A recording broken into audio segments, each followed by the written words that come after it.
Tá, a Lu já está filmando, então a gente vai começar. Eu vou falar um pouquinho do mosaico primeiramente, aí a Paco vai falar um pouquinho também, mas só para dar um contexto, o mosaico é um projeto de extensão da FAO Mackenzie. A gente é construído por mais de 70 pessoas, entre alunos, professores, a fim de trocar conhecimento que a gente adquire ao longo da graduação com comunidades, coletivos, entidades, associações e diversos grupos também que atuamos. Buscamos criar um espaço de articulação e debates que vai muito além somente da arquitetura, mas que junta outras áreas do conhecimento, se aprofundando em questões da sociedade. A gente se organiza por grupo de trabalho, então, ao longo desses mais de 15 anos aí que a gente está aqui, tivemos vários grupos de trabalhos que começaram e terminaram de acordo com as demandas e necessidades que apareciam para a gente. Atualmente estamos trabalhando no Bexiga, Americana, município de São Paulo, mas sempre abertos também a novas possibilidades de trabalho e articulações que aparecem por aí. Sempre procuramos ser uma entidade aberta a qualquer um que quisesse participar. Então, semestralmente, a gente fazia um mês de imersão, a fim de acolher novos e antigos alunos para o escritório. E como esse ano as coisas foram um pouco diferentes, a gente ia fazer o mês de imersão em março, mas em março começou todo esse negócio aí. A gente decidiu abraçar um novo meio de aproximação com os alunos e de outros cursos também, né? Então, com o início das aulas à distância, a gente soube que a adaptação do curso não é nada fácil, né? E vimos a força de vontade dos professores, dos alunos, do diretório, né? De fazer as coisas acontecerem do jeito certo. A gente sabe que não é fácil passar por essa mudança de rotina, né? E ainda mais se adaptar ao novo formato de aula, de entrega, de atendimentos, no formato de tudo, né? O mosaico, né? Quando a gente quer aprender alguma coisa, a gente se junta e a gente aprende em conjunto. Então, diante disso, a gente decidiu criar a semana de oficinas, né? Reunindo pessoas que querem ensinar, que querem aprender, e ficamos muito felizes com o resultado, né? No final, a gente teve oficina de SketchUp, ilustração com Magic Color, de pintura em tecido, de Photoshop. A gente teve uma roda de conversa muito importante sobre saúde mental, proposta pelo diretório e pelo Centro Acadêmico de Psicologia também, e um treino físico proposto pela Atlética e com a Ana Paula Fábio. No final, a gente teve mais de 450 inscrições no total, né? A gente aprendeu alunos da arquitetura do Mackenzie, de outros cursos também, faculdade e outros lugares do Brasil, né? A gente ficou muito feliz com o resultado e com o feedback que deram para a gente, que a gente conseguiu alcançar tudo isso. A Papi vai falar um pouquinho sobre a mesa. Então, a ideia dessa mesa, né, dessa roda de discussão como encerramento, é que a gente possa discutir e refletir um pouco juntos sobre o papel da extensão universitária diante desse quadro, né, emergencial da cidade, aí nesse momento de pandemia do Covid-19. E para estar compondo aqui essa conversa com a gente convidou alguns alunos e alunas, professores, professoras, arquitetos, arquitetas e algumas entidades. Eu vou começar apresentando rapidamente, né, os participantes, mas acho que cada um de vocês, nos momentos de fala, vocês podem se apresentar também um pouquinho melhor. Para começar a nossa roda de conversa, a gente vai convidar aqui a FENEA, que está aqui sendo representada hoje pela Giovana e pelo Guilherme. A Gia, ela é do Instituto Federal de São Paulo, e o Guilherme lá da Unicamp. Os dois fazem parte dos EMAUs, né, das faculdades também. Em seguida, a gente vai passar a fala para o Felipe Moreira, que é arquiteto urbanista, né, do Instituto Polis, e ele foi um dos fundadores do Mosaico. Então, ele vai trazer para a gente um pouquinho, né, de como surgiu essa atuação do Mosaico e contar um pouquinho também sobre o trabalho do Instituto Polis, que está fazendo uns mapeamentos super interessantes, né, sobre esse avanço do Covid, muito legal o material deles. A gente trouxe também o Antônio e a Lisete, que são nossos professores lá no Mackenzie, os dois são arquitetos, e são cacos do Mosaico também, junto com a gente. A Lisete é a nossa coordenadora, e os dois são bem envolvidos nessa questão da extensão universitária, então eles vão contar também um pouquinho para a gente, eles estão super envolvidos no eixo de projetos de uma iniciativa da FAO, agora nesse momento, né, da pandemia, que é o FAO Design Acolhe, então eles vão compartilhar um pouquinho com a gente também desse trabalho e de toda essa questão da extensão. E a gente trouxe também representando o Ático, que é o escritório modelo do Instituto Federal. A gente trouxe as meninas, né, a Mari e a Raíssa. A Mari é estudante de arquitetura e a Raíssa é de engenharia, as duas lá do Instituto Federal aqui de São Paulo. Então, acho que vocês se apresentam depois um pouquinho melhor. Eu vou passar a fala para a Gi e para o Gui, da FENEA, para eles começarem explicando um pouquinho para a gente o que é, né, a federação, o que é o EMAL. Então, eles vão estar abrindo aqui a mesa com a gente. E queria agradecer a participação de todos vocês, a presença de todo mundo aqui que topou, né, estar somando com a gente nesse momento.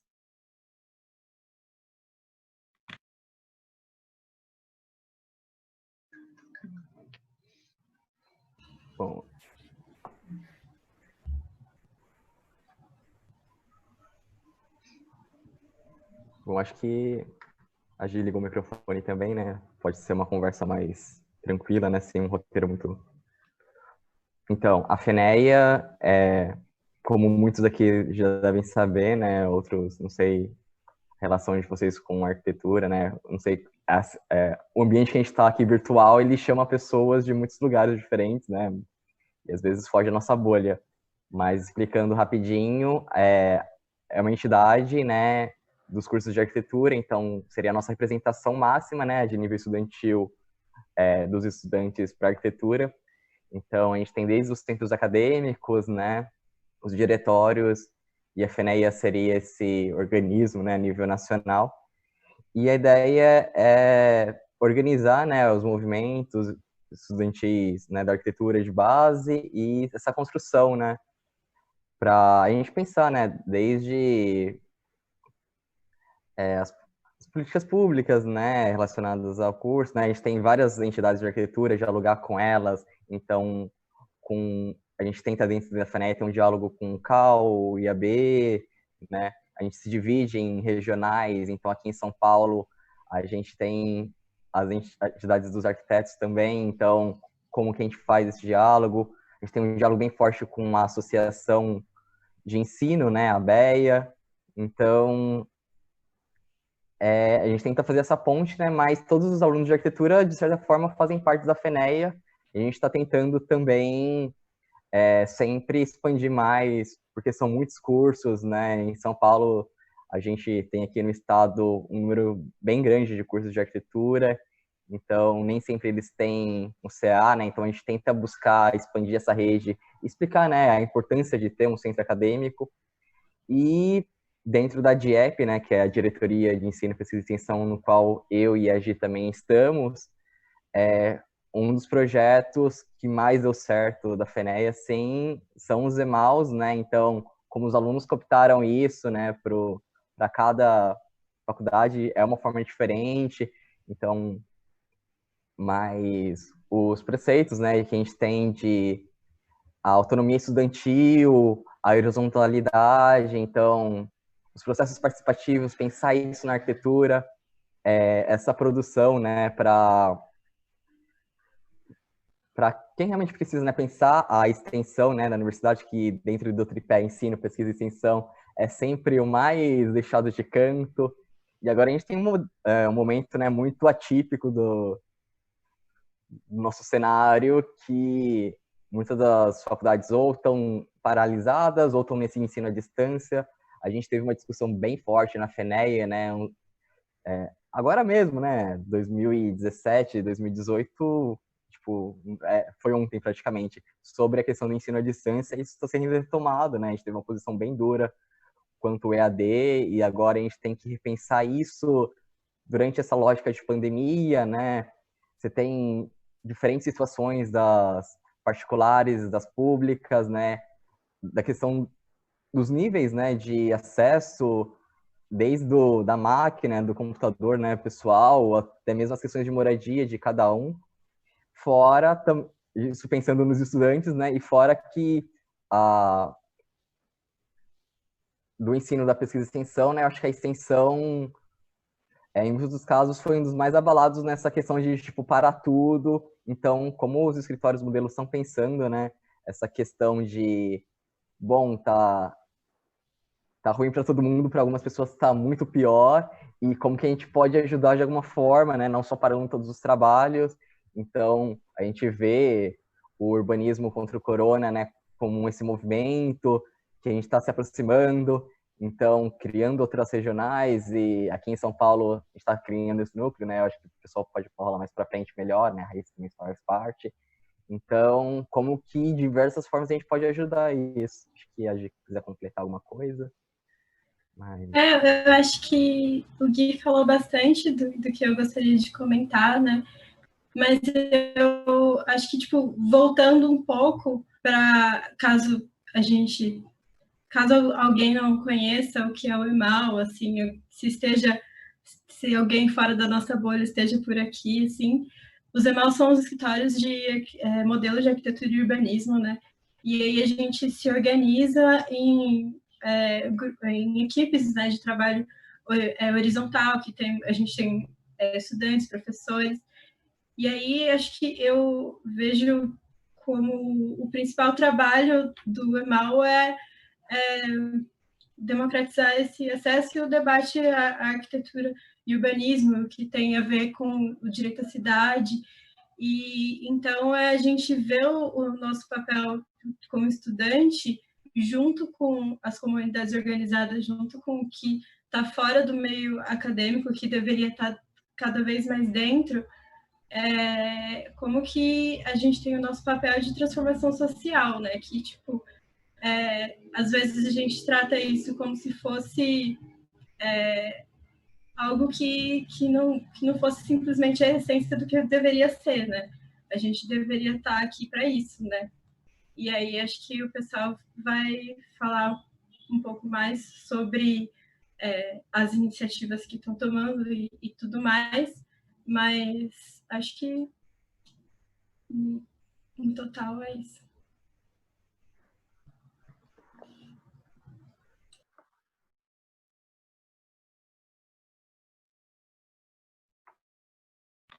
Obrigada, gente. Acho que se o Fê quiser começar falando agora um pouquinho sobre Polis, sobre como começou o Mosaico. Olá, eu consigo compartilhar minha tela com vocês, será? Vou tentar aqui, tá? Vamos ver.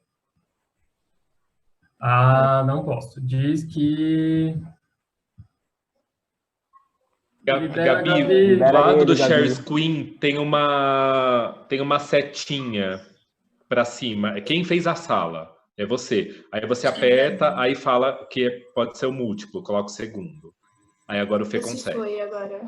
Peraí, deixa eu tirar daqui, vamos tentar de novo. Aê, consigo. Tá. Me falaram que eu tenho mais ou menos 20 minutos, eu vou tentar ser breve, tentar até falar um pouquinho menos do que isso. Vamos ver se eu consigo, tá? Vamos lá, bem rapidamente, agradecer todo mundo aqui, agradecer o convite. Eu sempre fico muito feliz de poder contribuir com o Mosaico e de ver tantas carinhas que eu gosto, que eu conheço e que fizeram parte da minha formação, alguns professores aí, a Lisete, a Bel, enfim, um monte de gente aí que faz parte da minha formação profissional. Eu fico muito feliz de estar aqui. E bom, me falaram que assim era legal contar rapidamente a história do Mosaico e depois falar um pouquinho sobre o Polis, e eu trouxe algumas reflexões também para a gente fazer juntos. Bom, eu sou um dos fundadores do Mosaico, né, que a gente fundou em 2005. O Mosaico começou a partir da ida de alguns estudantes que eram do DAFAM para o Fórum Social Mundial lá em Porto Alegre.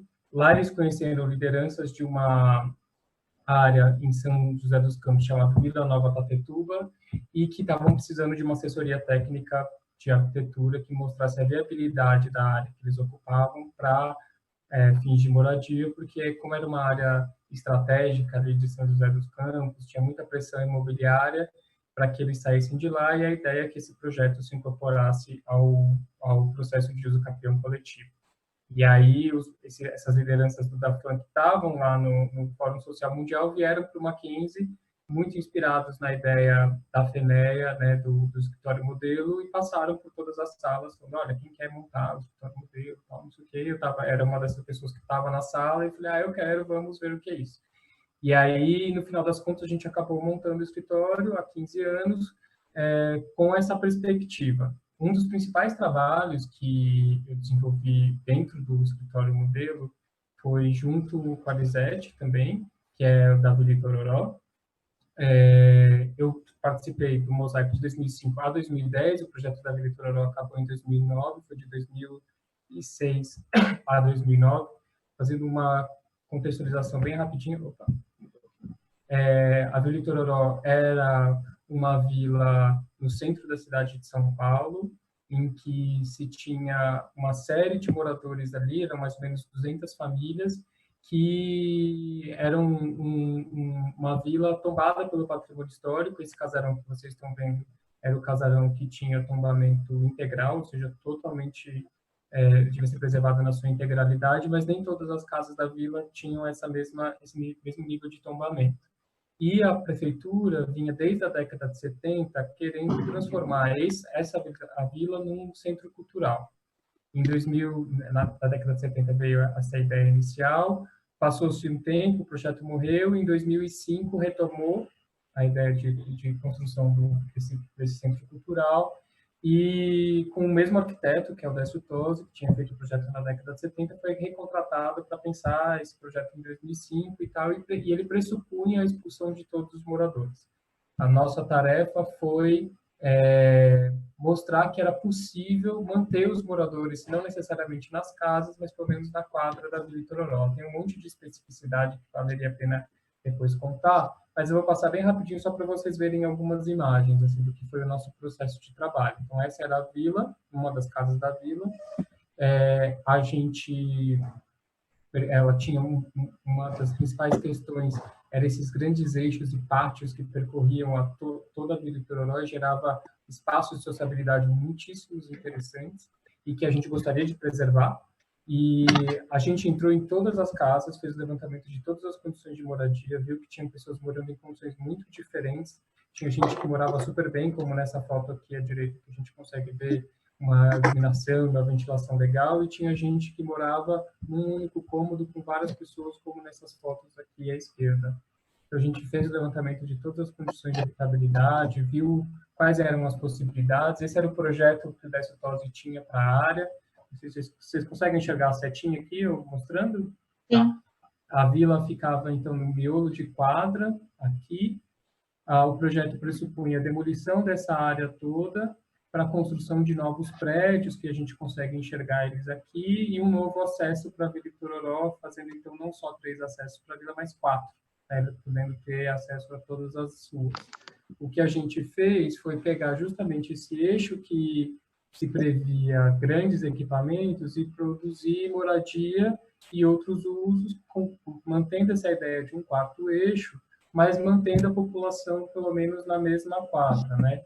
E aí era mais ou menos isso, gente, isso era 2007, 2008, esses desenhos, então hoje em dia a representação gráfica deles seriam bem diferentes, perdoem a nossa limitação técnica da época, mas tinha essa ideia de construir 3 praças que chegassem até a vila, com edifícios laminares, que tinham inclusive unidades que podiam ser expansíveis, muito na ideia das unidades embriões, também no projeto elemental lá,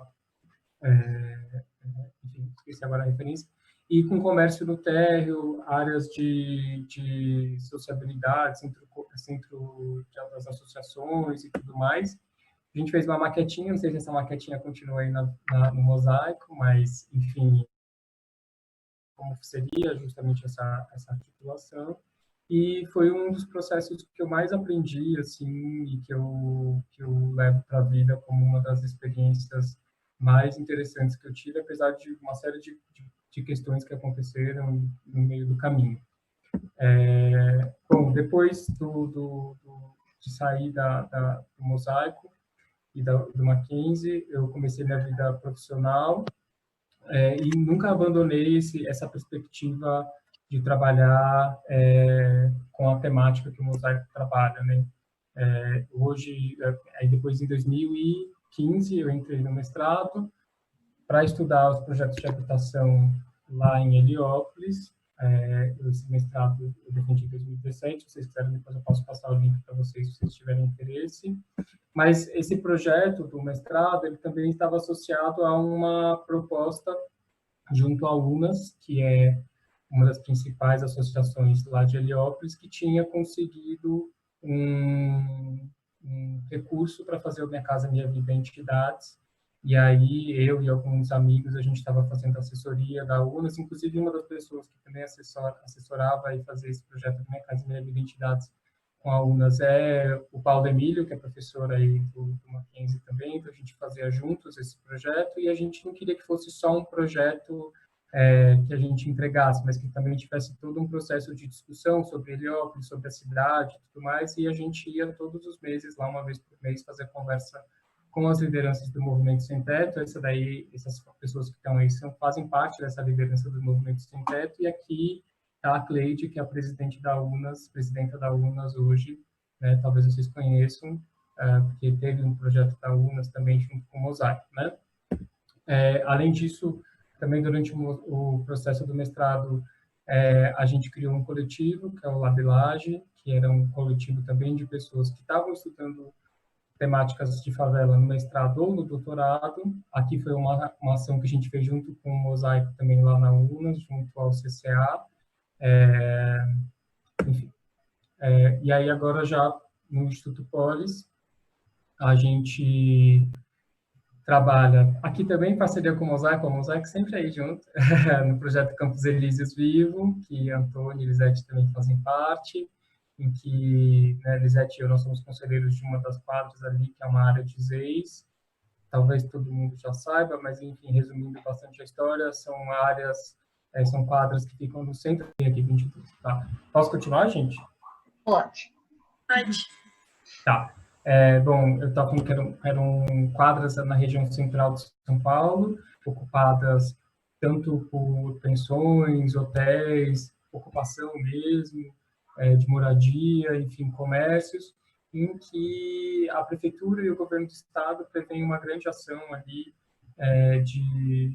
tanto de construção de moradia pela PPP, né, parceria público-privada, como também de um hospital, também via PPP, pressupondo a remoção...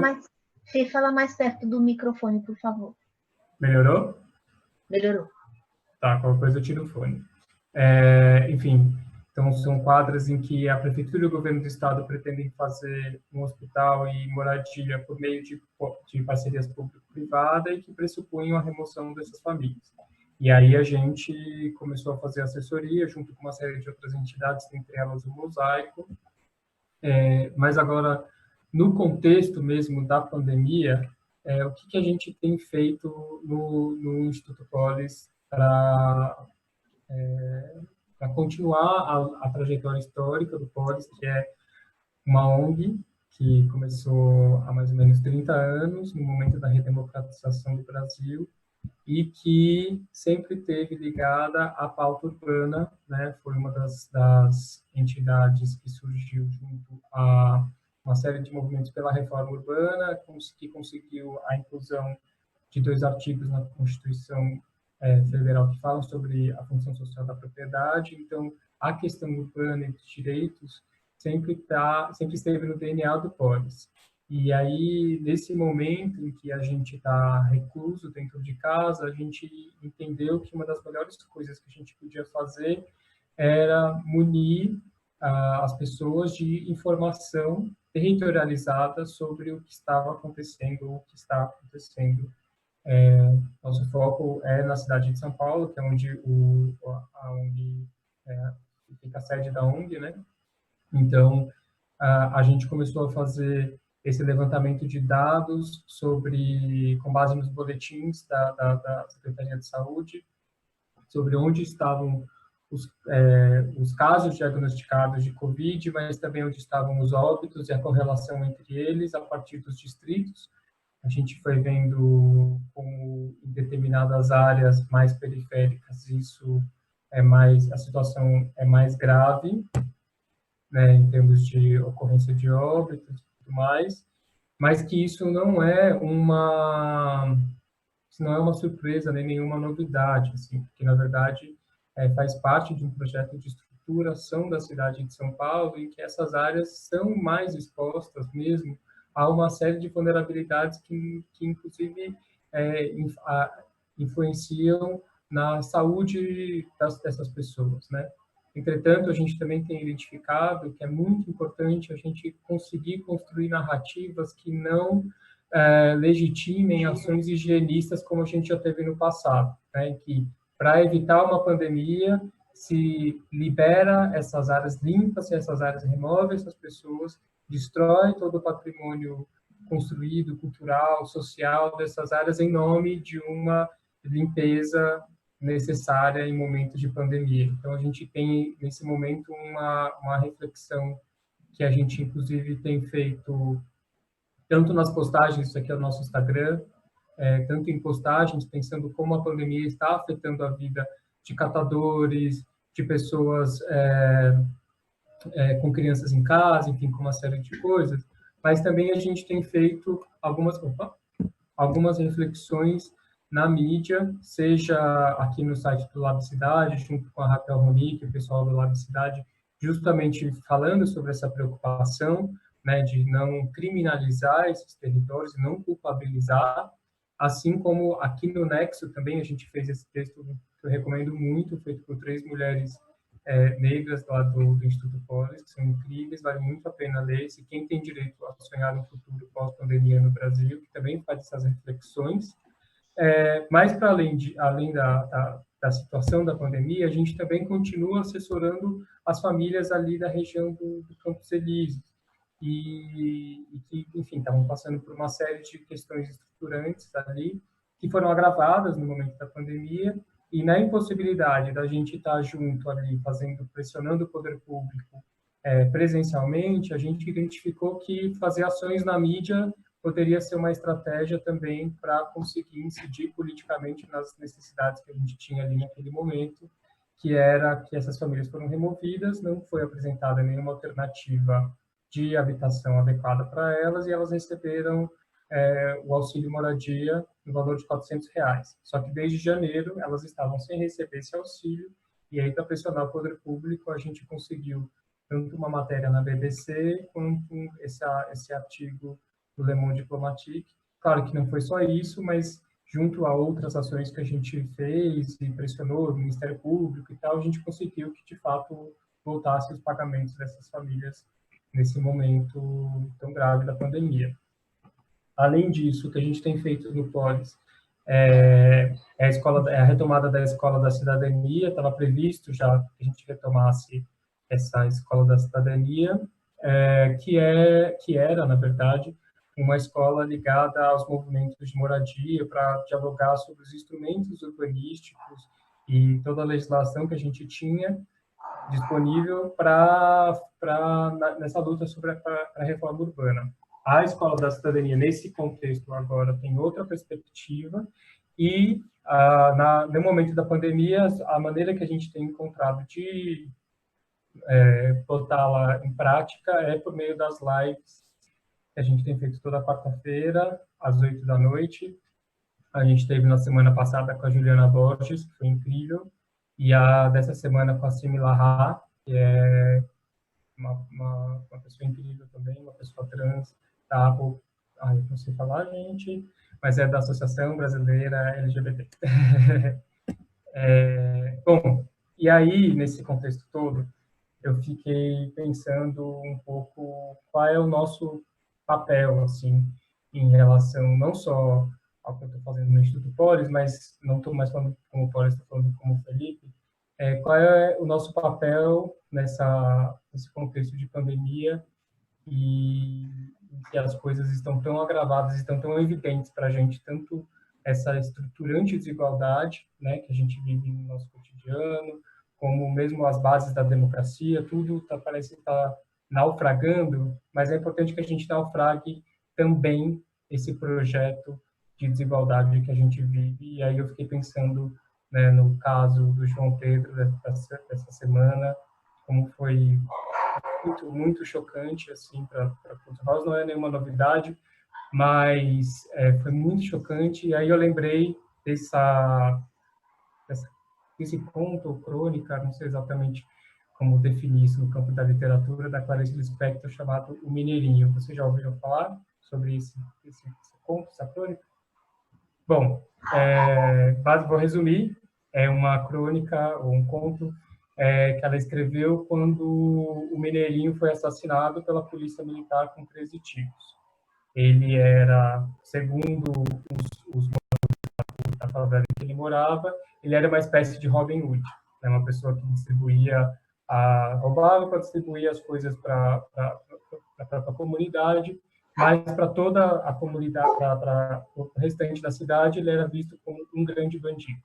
E aí a polícia matou ele com 13 tiros, ela fica chocada com os 13 tiros e escreve maravilhosamente bem, mas o que eu gostaria de ressaltar é que é esse trecho que eu trouxe aqui, que ela fala assim, sobre a justiça, né, dizendo que você comemorava a justiça de terem matado um dos principais bandidos ali da época. E aí ela escreve, essa justiça que vela meu sono, eu a repudio, humilhada por precisar dela. Enquanto isso, durmo e falsamente me salvo. Nós, os sonsos essenciais. Para que minha casa funcione, exijo de mim, como primeiro dever, que eu seja sonsa, que eu não exerça a minha revolta e o meu amor guardados. Se eu não for sonsa, minha casa estremece. Eu devo ter esquecido que embaixo da casa está o terreno, o chão onde nova casa poderia ser erguida. Enquanto isso, dormimos e falsamente nos salvamos. E eu acho que é importante a gente pensar sobre isso, como somos muitas vezes os sonsos essenciais, em que a gente se choca com essas coisas horríveis que acontecem no nosso cotidiano, mas por medo de mexer nas estruturas, a gente acaba apenas ficando no choque e não se movimentando em relação a essas mudanças. A gente precisa mudar os nossos paradigmas. E aí, para isso, uma das principais coisas que a gente precisa perguntar para a gente mesmo é quem somos nós? O movimento negro tem muito reivindicado isso, de se pensar quem somos nós? De que lugar que nós estamos falando? Quais são as nossas referências de projeto, as nossas referências intelectuais, as nossas referências de cidade, de organização social? E mais, assim, como que esses processos, quais são os processos que a gente desencadeia com os nossos projetos? Porque, no final das contas, isso que eu falei da quadra 36, isso que eu falei da Vila Pororó, são todos projetos de arquitetura no limite, né? Que fazem também é lógico, estão inseridas uma série de outras coisas. Os situacionistas vêm denunciando o urbanismo como uma das grandes ferramentas do capitalismo e tudo mais. A gente precisa pensar um pouco para quem é que a gente serve, quais são os processos que a gente desencadeia com a nossa profissão. E mais, como que a gente sai desses processos e o que a gente deixa como legado.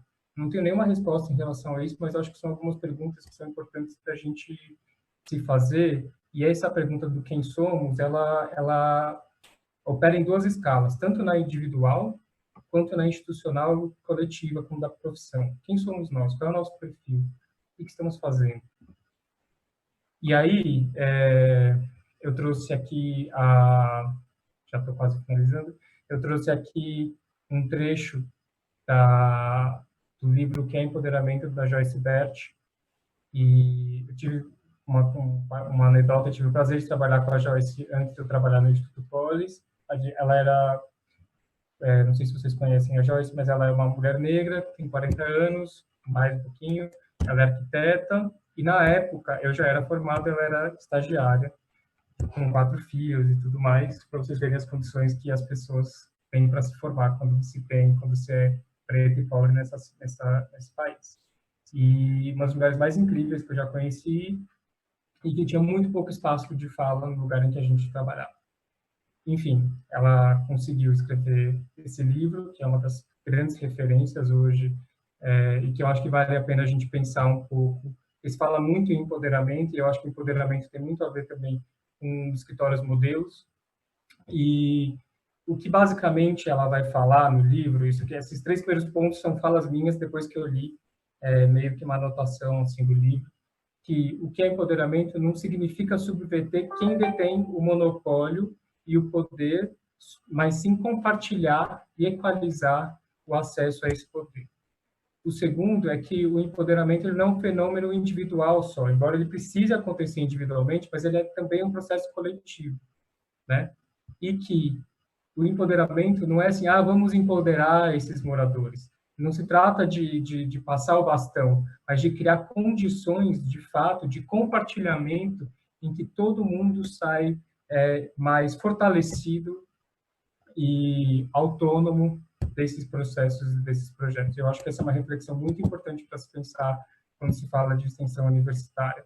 E aí, para pegar uma frase dela mesmo, ela fala que não é possível empoderar alguém, empoderamos a nós mesmos e amparamos outros indivíduos em seus processos, conscientes de que a conclusão só se dará pela simbiose do processo individual e coletivo.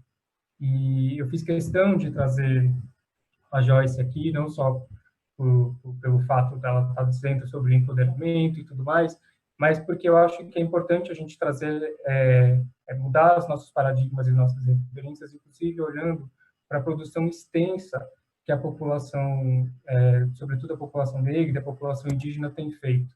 E é importante falar sobre isso, não no sentido agora está na moda falar sobre mulheres negras e tudo mais, mas quando a gente começa a ler e entender, a gente vê que, por exemplo, que a Patricia Hill Collins, a Bell Hooks, Angela Davis e várias outras mulheres colocam é que as mulheres negras, por estarem numa condição de opressão tão estruturante, por não serem nem homens nem brancas, elas conseguem, ao mesmo tempo que são oprimidas, elas conseguem ter um ativismo e uma visão sobre quais são os mecanismos de opressão que quem está na centralidade do poder entende aquilo como natural. Então, como um comportamento natural e operante.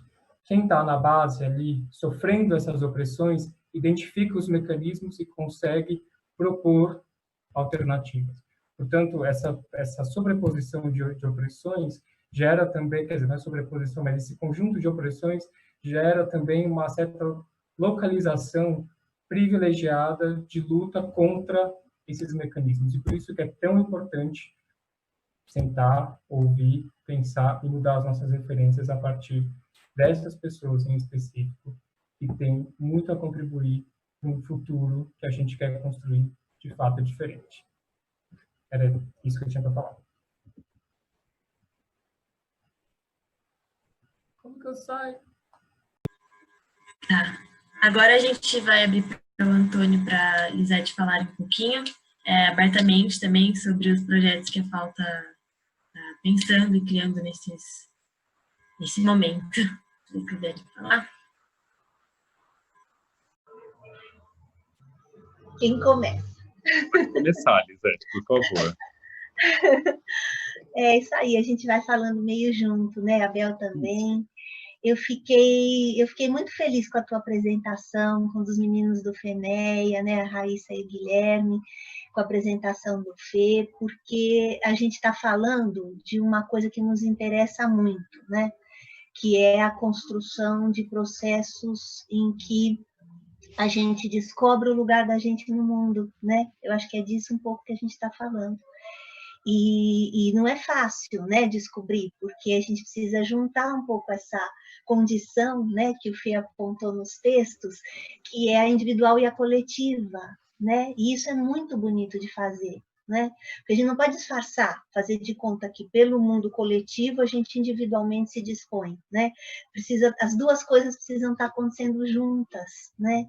E quando o Fê falou das referências, né, perguntou quais são as nossas referências hoje de mundo, né? No que a gente se estrutura, né, num mundo tão desestruturado, né, da condição humana, eu me lembrei na hora de uma coisa que a Hermínia Maricato sempre nos diz, né, quando a gente discute o BR Cidades, essa rede que já está em 16 estados e tal. Ela diz o seguinte, que a gente tem um papel muito importante na reconstrução da cidadania, ou na construção, né, da cidadania brasileira e na construção dos processos democráticos pela cidade, né? E eu acredito muito nessa fala mesmo, né? Que a gente tem um papel que a gente atribui às vezes, não, as ciências sociais é mais importante, não, a história é mais importante, não, a filosofia, a antropologia, porque a gente acha que o escopo dessas disciplinas aprofunda, né, a discussão dos processos e tal, e a gente vai lá e resolve o problema fazendo projeto, né? Mas, na verdade, eu acho que a gente está com a tarefa, né, fundamental de rever a construção do nosso mundo urbano, que é a construção da nossa sociedade, né? Que é como ela se estrutura essencialmente. Hoje 85% da população brasileira é urbana, mora nas cidades, né? Portanto, é como a gente se estrutura, como a gente se organiza como sociedade, e tudo que isso quer dizer, né? Localização, produção, distribuição, consumo, modo de vida, né? Questões, causas, né? Manifestos, grandes temas, pequenos temas, né? As lutas da micropolítica, as grandes lutas, tudo isso eu acho que encontra, né, um enfrentamento territorial muito importante. E agora, mais do que nunca, nós estamos checando isso, né? Porque, para além dessa pandemia de saúde, a gente já tinha uma anterior, que é isso que nós estamos o tempo todo nos fragilizando cada vez mais, porque já existia essa base anterior, que é a condição de Estado, né? Não só a condição de Estado, mas uma condição de mundo, né? Em que o neoliberalismo se impôs de uma tal maneira, né? Em que todas as condições que eram minimamente da lógica humana foram fragilizadas, né? Viraram secundárias, como atingir um menino de 14 anos dentro de casa, né? Isso é o ápice da política neoliberal. Né? Ainda vão investigar se a bala que atingiu, como sempre, né? Era dos traficantes ou era da polícia. É sempre essa a questão, né? Que nós sonsos dormimos dizendo, não, era talvez do crime, né? Então, não tem mais como encobrir, né, tudo isso, não tem como encobrir, né?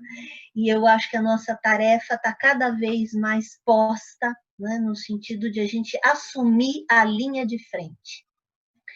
E eu acho que assumir a linha de frente nos coloca desafios muito importantes, né? Nos coloca desafios muito importantes.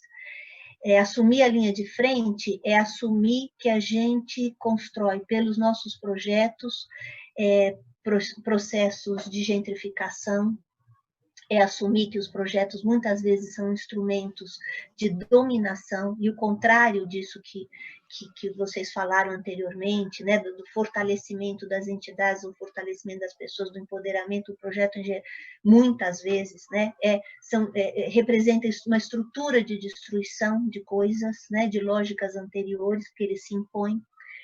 Então, eu acho que a gente tem essa linha de frente, né, colocada já há algum tempo e agora exacerbada, né, por conta da gente ter que, sim, enfrentar isso que a Hermínia nos diz, a recondução de um processo democrático e a recondução de uma construção de cidadania passa pela cidade. E nós somos os profissionais que temos que assumir essa linha de frente. Chega de fazer de conta que a gente se resolve com as revistas Projeto e com a Casa Burguesa. Chega, né? Nós temos que assumir essa linha de frente, né? E se é uma situação de radicalização que a gente tem que assumir, eu acho que é essa radicalização que a gente tem que assumir nas escolas, nas atividades de extensão, em tudo aquilo que a gente está fazendo, né? Eu fiquei pensando assim, como apresentar, né, Antônio, as nossas angústias e a nossa aflição. Eu acho que a gente tinha uma angústia de saída, que sabe qual era? Na hora que nos foi colocado, vocês vão voltar da aula, né, remotamente, à distância e tal, mas aí a gente falou, mas nós vamos falar exatamente do quê? Né? Nós vamos continuar falando do que a gente vinha falando, que a gente acredita, obviamente, ou nós vamos transformar o nosso discurso e falar muito mais do que está acontecendo agora, mas, ao mesmo tempo, ter um conteúdo... Enfim, nós ficamos numa angústia desgraçada, né? Numa angústia muito intensa de o que seria retomar as aulas. E começamos, em paralelo, a nos comunicar entre professores, que vocês sabem que têm afinidade, óbvio que com os que a gente não tem afinidade, a gente pouco se comunica, né? A gente nem celular tem, né? Vamos falar a verdade. A gente nem... os professores que a gente tinha afinidade, e começamos a constituir quase que um grupo, né, que teve um início no BR, mas que depois se desdobrou num grupo de pessoas que estavam dizendo o que nós vamos fazer. Nós somos uma instituição de peso na cidade, com gente de primeira linha, entre professores e alunos, né? Uma instituição com uma respeitabilidade. O que nós vamos fazer? E assim nós começamos a trajetória do que nós estamos fazendo hoje, né? E aí eu acho que é um outro capítulo, a gente pode... temos também a apresentação do que a gente está fazendo hoje, se vocês quiserem até ver, que é um pouco um deleite, né? Porque aí a gente resolveu que fazer um pequeno projeto nos colocaria um pouco nessa condição. Qual é a condição que eu disse a vocês? De pensar o que é ensinar e, ao mesmo tempo, não ser sonso e dormir uma noite tranquila, achando que dar aula é suficiente nesse momento de mundo, né?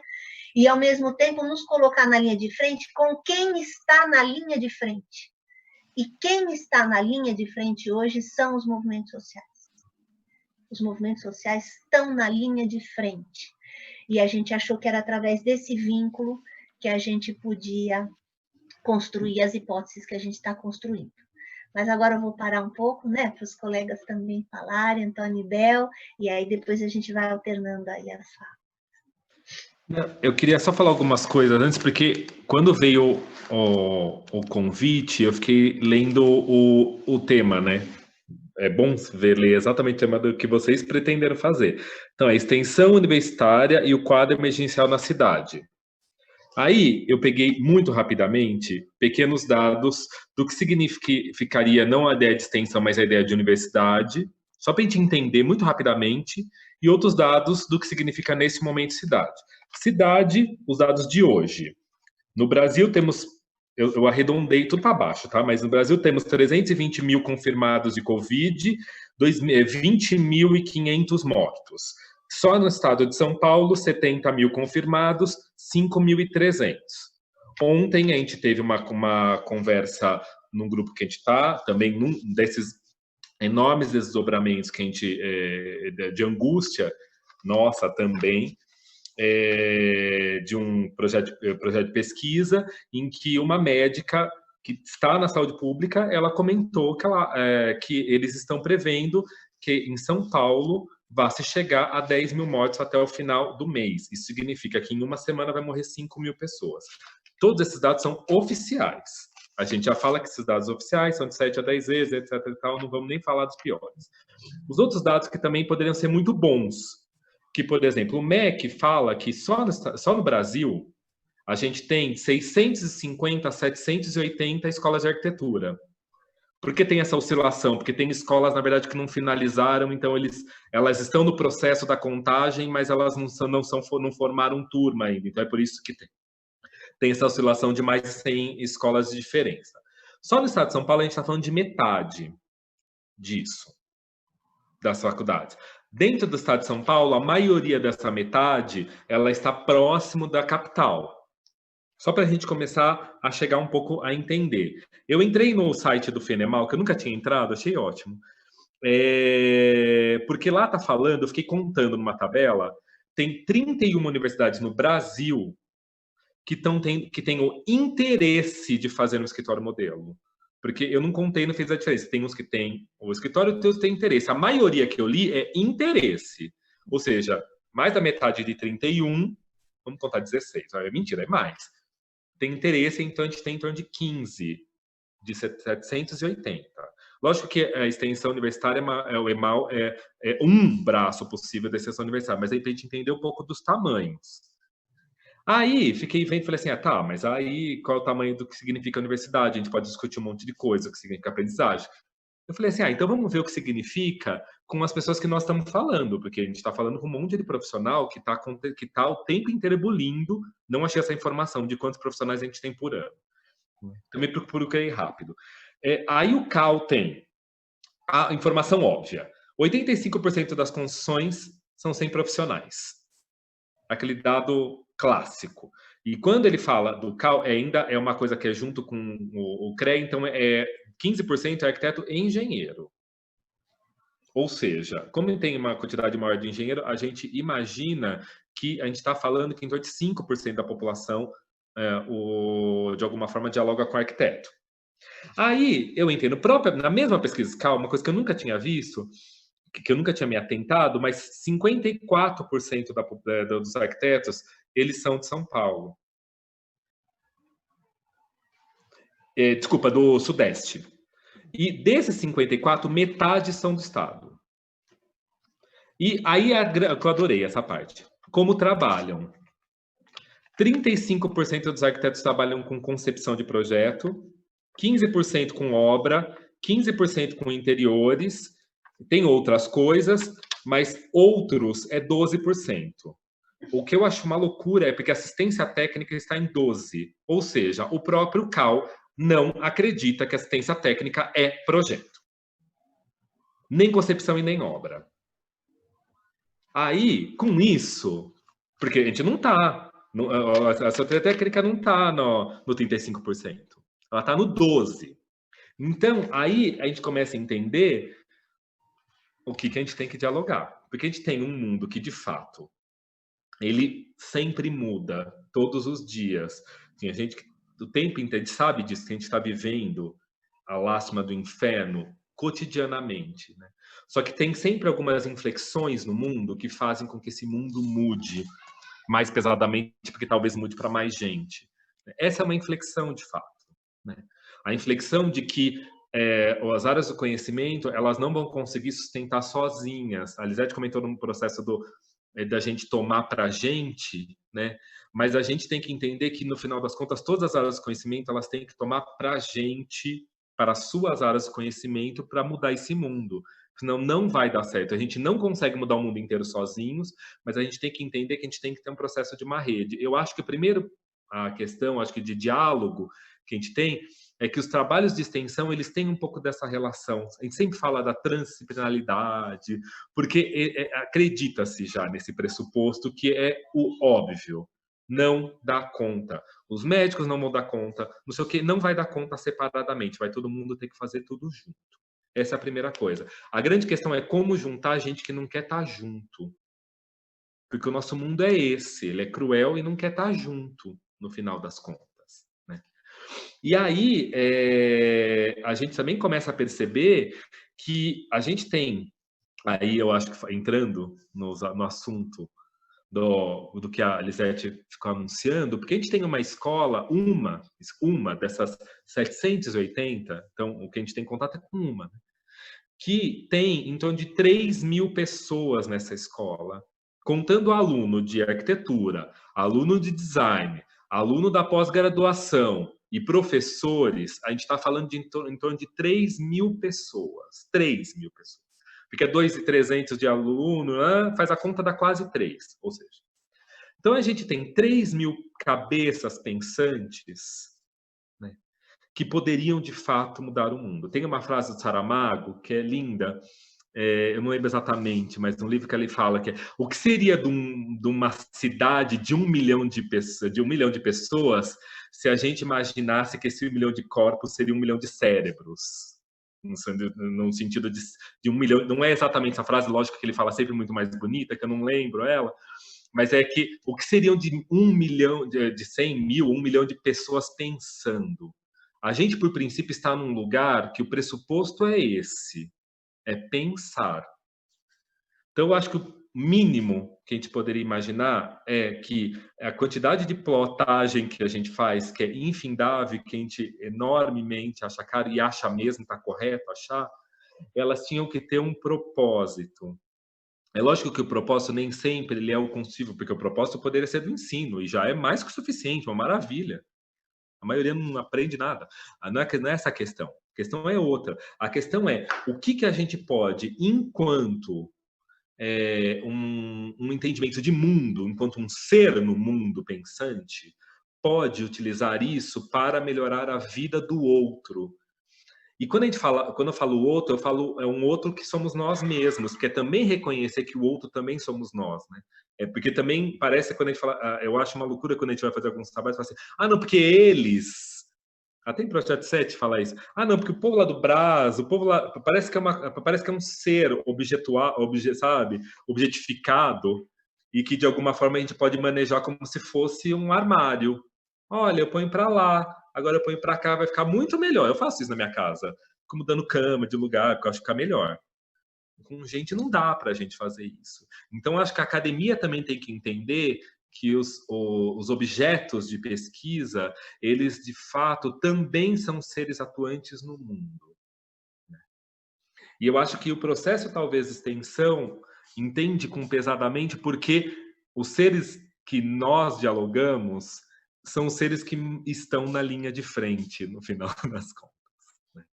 Eles têm uma consciência enorme, que é a consciência de falar assim, mas quem vai construir? Porque construir também faz, porque é o que a gente ouviu. A gente falava o tempo inteiro isso. A gente faz o projeto, entrega e as pessoas constroem. Mas construir demanda a possibilidade de eu conviver com pessoas. Conviver com pessoas demanda a possibilidade de eu matar gente. Então, um projeto é um processo que eu posso matar gente? Sim, é. E aí, como que eu vou dialogar com esse pressuposto? Então, é entender todas essas relações para que a gente consiga fazer algo. E quando eu falo algo, não é que também a gente vai falar, agora eu vou conseguir o que eu posso. Não é isso. Porque eu acho que a possibilidade da gente imaginar e da gente desejar um mundo é gigantesca. Né?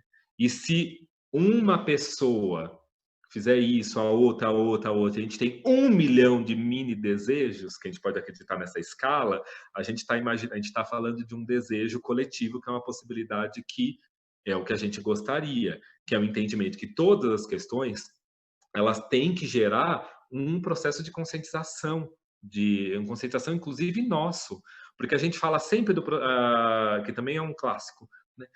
Olha, a gente tem que mostrar para as pessoas, conscientizar as pessoas que elas têm direitos, etc e tal. Mas aí eu olho para esse papelzinho que eu fiquei anotando vagabundamente há 1 hora atrás e eu vejo que os arquitetos que têm processo de consciência, ou seja, que é o que a gente imagina, eles não têm. Porque nosso próprio conselho não reconhece, inclusive, o nosso fazer arquitetônico como tal. Ele classifica, olha que loucura, ele classifica, é um processo classista de entendimento de que isso daqui está em outros e não está na concepção, não está na obra. Eu acho que seria fundamental a gente pensar em processos de interiores nesse momento das casas, que está todo mundo em casa.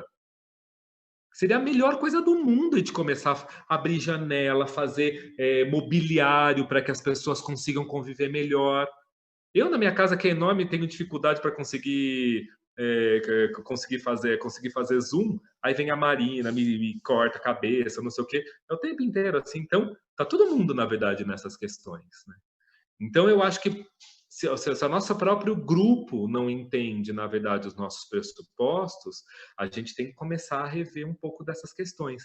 E só mais uma coisa para finalizar, eu sei que vocês pediram para falar, talvez, do acolhe, mas é porque, enfim, acho que é mais importante a gente discutir essas questões, porque o acolhe está dentro, né?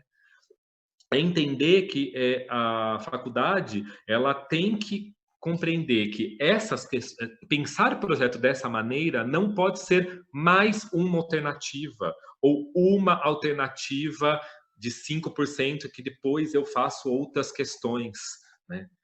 Porque não existe outro mundo. Não existe outro mundo.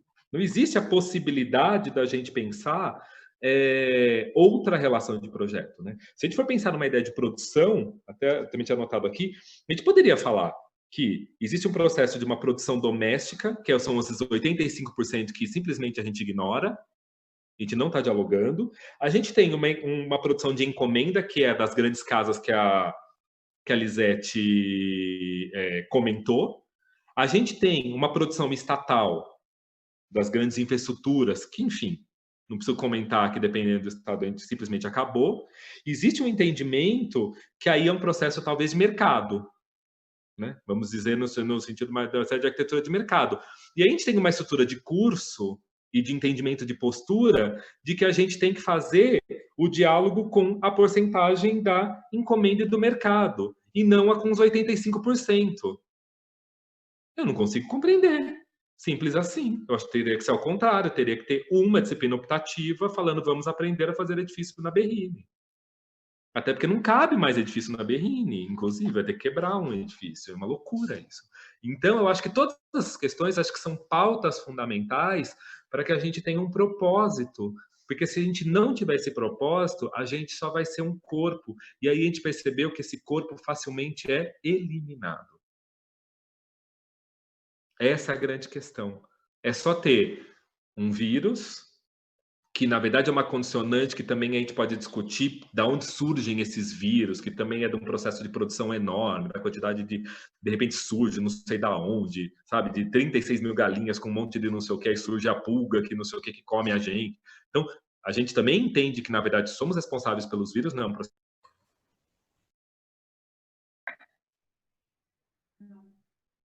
Bem, voltando, então, a gente tem, na verdade, essa questão que é esse vírus que está acontecendo aí, a gente tem uma estrutura que tem que, de alguma forma, ter que ser repensada. Porque se a gente não pensar numa estrutura nova, a gente vai ser dizimado. Porque a hora que a gente tem uma política, uma política de Estado que é uma necropolítica que simplesmente quer matar a gente, facilmente a gente consegue ser morto, né? Um pouco dessas questões que talvez são as importantes para a gente pensar, né? Aí sim a gente pensa com um processo de estofo que é uma relação do qual é o nosso propósito, qual é o nosso lugar e qual a nossa importância nesse lugar de linha de frente, de mundo, né? Acho que é isso. Sei que eu dei uma vomitada aqui, mas é que a hora que eu comecei a ver os dados eu fiquei nervoso. E eu não fico organizado como o Felipe que faz um slide lindo. Eu não sei fazer essas coisas. Muito bem. Vocês ainda querem que a gente fale rapidamente, pelo menos os grupos, né? Acho que seria legal. No acolhe, né? Vai ser. São 5 grupos, né? Um grupo de economia solidária, que é um grupo que tem uma perspectiva de persistência, né? Ou de existência pós-Covid, que é uma perspectiva de que a escola encampe essa discussão da economia solidária. Um grupo de comunicação, né? Que então está ajudando a fazer, sei lá, cartaz, lambe, cartilha, essas coisas todas. Outro de apoio a todas as solicitações, todo mundo estava recebendo solicitações ali. Aí se juntou todo mundo num grupo, né, para poder fazer essas vaquinhas, esses apoios, essas solicitações para todo mundo que estava chegando até a gente, e aí se listou uma série de movimentos sociais que tem trabalho junto à FAO Mackenzie, ou seja, que vai para a escola sempre, que nos contempla com as aulas, com os debates e tal. Aí o outro grupo é de projeto, né, que nós estamos desenvolvendo o projeto de pontos hidráulicos, de pias, né, junto às ocupações, aos cortiços e às favelas, e o outro eu esqueci. Apoio... Arrecadação. De manuais. Né? Apoio e arrecadação. É apoio e arrecadação, são diferentes. Aí comunicação, economia solidária. Projeto... É isso, não é? Economia solidária, apoio, arrecadação... Ah, exatamente. A arrecadação é um e apoio é outro, que apoio Sim, tem são separados. Auxílio emergencial, da gente ajudar as pessoas a se cadastrarem, a conseguirem os documentos por causa do auxílio emergencial, fazer aquela assessoria que às vezes é jurídica, mas às vezes é só acesso a um celular. Então, a gente se dividiu em 5 grupos. E é um projeto agora da FAO-MAC mais design, né? Então, é um projeto que virou um projeto institucional. Então, os professores foram todos convidados, e os alunos também, né? Foi divulgado publicamente, e estamos trabalhando nisso. São essas 5 frentes. O que aconteceu, que a Angélica, né, começou a sugerir, é que é que ela chamou de programa de extensão. E dentro desse programa de extensão tem pelo menos 5 eixos de projeto de extensão. Então, guarda-chuva, aí tem o projeto, o eixo não sei o quê, todos eles são projetos de extensão, que obviamente eles são correlatos, né? Então, de arrecadação, que a gente já estava discutindo. A arrecadação da primeira vai comprar coisas emergenciais, disponibilizar dinheiro para comprar comida, água, álcool gel, etc. e tal. Na segunda arrecadação, ele já pode, por exemplo, financiar pias. Então, eles obviamente eles conversam dentro desse programa maior, né? E então, só um uma pouco última coisa, tá e o projeto está subdividido em 3, né? Tem o pessoal que está projetando a pia, tem o pessoal que está pedindo doações, fazendo negócio não, né? Fazendo conversas, estabelecendo isso, apoios de empresas que podem doar coisas, e o terceiro grupo que vai trabalhar com manuais, cartilhas e tal. É isso. É isso. E a Bel está num deles com a gente também, que é o de projeto de pias. Inclusive no projeto grande e no subprojeto, né? A gente, os 3 estão no subprojeto de projeto. WhatsApp. Muito legal. Acho que hoje a gente matou a pia, né? Acho que falta pouquinha coisa para resolver. Tá ficando legal. Não, eu queria falar uma coisa, assim, muito rápido, que eu acho que é um pouco também a partir do que falou o Felipe, que falou Antônio, Lisete, e de que maneira que vocês pensam o trabalho de vocês no Mosaico, nos Emaus e tal. Eu acho que, por uma coincidência ou não, né? Cada vez eu acho que mais que não existe coincidência, né? Mas por causa da pesquisa, eu estava lendo hoje um texto que eu não conhecia, que é um diálogo entre o Foucault e o Deleuze, e que é um texto de 1979.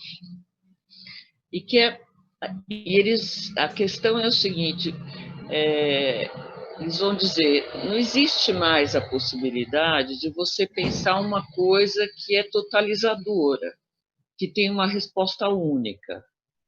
E através disso estão fazendo críticas aos partidos políticos, à própria esquerda. Por quê? Porque a sociedade tem se organizado, e nisso entre os movimentos sociais, os coletivos de arte, tal, como singularidades, mas todas juntas são o quê? Atuações no sentido de trazer maior cidadania e de destituir essa ideia de um poder totalizador, né? Então, são subversivas nesse sentido, dizer, mas não são tão construtivas somente, são também destrutivas no sentido de dizer, olha, esse tipo de raciocínio, de organização, não dá mais, porque as pessoas têm se organizado de outras maneiras. E o que eles vão defender é uma coisa que eu achei belíssima, é dizer que, na verdade, se é possível você formar um todo com essas participações, essas atuações, é um todo que é uma somatória de singularidades, onde você faz a conversa com os diferentes, mas diferentes que têm o quê? Afinidade no sentido de dizer a gente está lutando pelas mesmas coisas, né? E o que me espanta é que esse texto de 1979, o que eles estão se perguntando, 3 perguntas básicas: quais são os novos movimentos sociais? Quais são as subjetividades que estão emergindo? E qual é o papel do intelectual nisso? E a resposta dos dois é dizer, não é dizer tem que fazer assim, o pessoal já sabe o que precisa fazer, é se juntar a eles, né? Quer dizer, esse intelectual separado, e eu estou entendendo o intelectual como arquiteto, né? Que traz as respostas, isso aí não faz o menor sentido, né? Então, essa questão de que você trabalha junto e não trabalha para, né?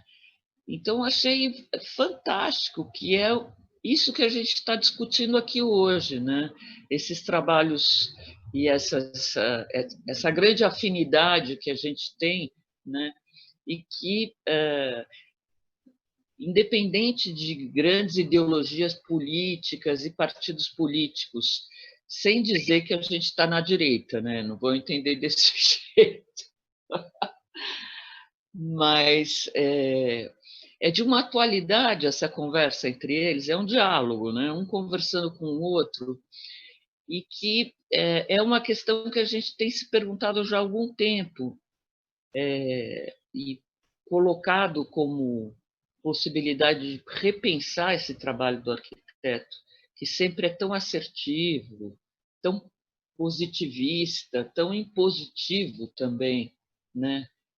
E então o que está aparecendo e ficou muito patente, além de todas as desigualdades medonhas que estão escancaradas, agora, se alguns percebiam, todos estão vendo, né? Ou seja, a questão do repensar a cidade, repensar a própria sociedade, o papel do arquiteto na linha de frente, como disse a Lisete, né? Mas também entender que essa questão é junto, né? Ou seja, essas alianças que a gente tem construído ao longo do tempo e que às vezes aparece assim, nossa, mas a gente faz só um pouquinho, né? E também nesse sentido, Lisete, que aparece essa angústia às vezes, né? Desse, esse pequeno, né? Não, mas é justamente a somatória desses pequenos é que faz isso ser uma coisa tão imensa, tão incrível, né? E que faz disso uma ação e uma prática poderosa, né? Então, eu estou muito contente de ter ouvido todos aqui hoje, porque o meu contato com o pessoal do Mosaico, principalmente na escola, era muito via os cartazes e tal, e achei muito legal poder entender melhor a história e perceber melhor de que maneira que vocês têm trabalhado, né? E os convidados também de outras escolas. E Felipe, legal te ver. Estava com saudade. Faz tempo. Era isso. Qual que é o nome desse texto que você falou, Bel? Olha, peraí, eu posso abrir aqui, não para todo mundo, eu vou só olhar peraí. Coloca no chat, Bel. Eu vou pôr. Põe lá, porque está na internet, eu consegui achar a entrevista na internet. Coloca o link. Eu vou pôr o link. É muito bonito esse texto. É ótimo. Curto, e essa conversa de quem está procurando caminhos, que eu acho que é o que a gente tem feito muito, né? O tempo todo. Então, é por aqui, é por ali, por onde a gente vai. As coisas não estão decididas de uma vez por todas, né? Esse processo dessa conversa, desse diálogo, que é muito mais bacana do que saber tudo que já tem que fazer, né? Então, eu acho que esse momento Covid, ele aguçou muito essa coisa dessa possibilidade, dessa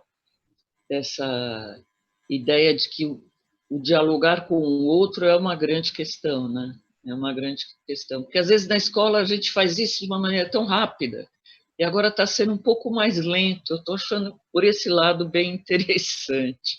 Dá tempo de pensar um pouco mais. Eu vou pôr no link o texto, vocês vão gostar. Tá bom. Enquanto isso, a gente vai chamar o pessoal da Ático para dar o depoimento, né? Tem a Mariana e a Raíssa, do Instituto Federal, se quiserem falar um pouquinho do demol de vocês, de como vocês estão atuando nesse momento. Pode falar. Oi, gente, boa noite. Espero que todo mundo esteja bem fisicamente, mentalmente, dentro do possível.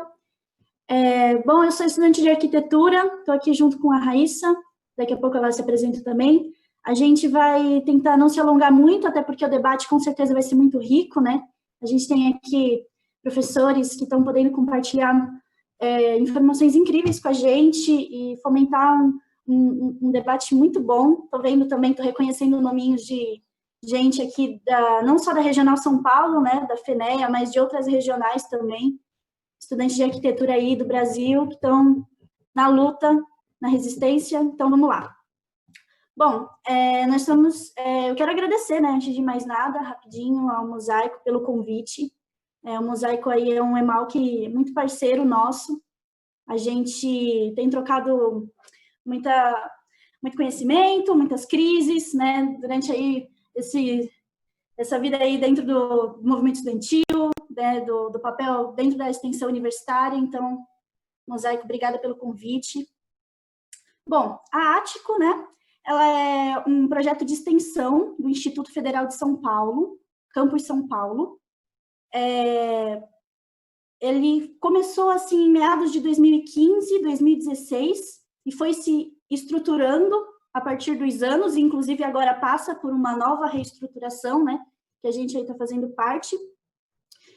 Por ser um projeto de extensão, então ele é institucionalizado, né? Então hoje a gente tem professores orientadores, que são parceiros mesmo, os nossos dos trabalhos. Então, como um escritório modelo, não tem a hierarquia, mas tem aquele professor que é o mediador dos nossos projetos, que é parceiro das nossas brigas, né? E nós temos as bolsas de auxílio, que hoje ajudam muito, né, a parte da equipe conseguir se manter dentro da instituição, conseguir estar presente na Ático. Então, a Ático, ela é uma sigla para Assessoria Técnica de Interesse a Comunidades Organizadas. Um dos nossos pilares é justamente a interdisciplinaridade. Então, a equipe hoje ela é composta por estudantes de arquitetura e urbanismo, engenharia civil, e também nós contamos com a presença de um estudante de psicologia, que nem é do Instituto Federal, mas ele faz parte da equipe. Então, foi uma grande conquista a gente conseguir trazer a Ático, sair dos muros da instituição, do Instituto Federal, né? E poder abraçar outros estudantes também que têm essa vontade de querer participar do escritório modelo, de entender um pouco mais como funciona todo o trabalho. Bom, então, dentro desse contexto de trabalho de assessoria técnica, o nosso trabalho ele vem se desenvolvendo a partir dos processos participativos que a gente consegue, vai tentando estabelecer com ou as comunidades que a gente atua, ou as pessoas, os espaços públicos que a gente está trabalhando hoje. A gente está sempre, tem essa questão, né? Como estudantes, de que forma que nós temos aquele conhecimento que está todo dia imerso numa instituição de ensino, como que a gente consegue transmitir isso, ter uma troca de saber, um compartilhamento de saberes com a comunidade externa à nossa instituição. Então, isso é uma coisa que norteia o nosso trabalho, que a gente está sempre muito preocupado em relação a isso, de fazer com que sejamos, além de mais nada, né, articuladores, levando autonomia nesse processo participativo, um fortalecimento das relações das pessoas que estão ou nas comunidades onde nós estamos, nos espaços escolares, nos espaços públicos, com a associação de moradores de uma determinada região, que faz parte hoje dos nossos projetos.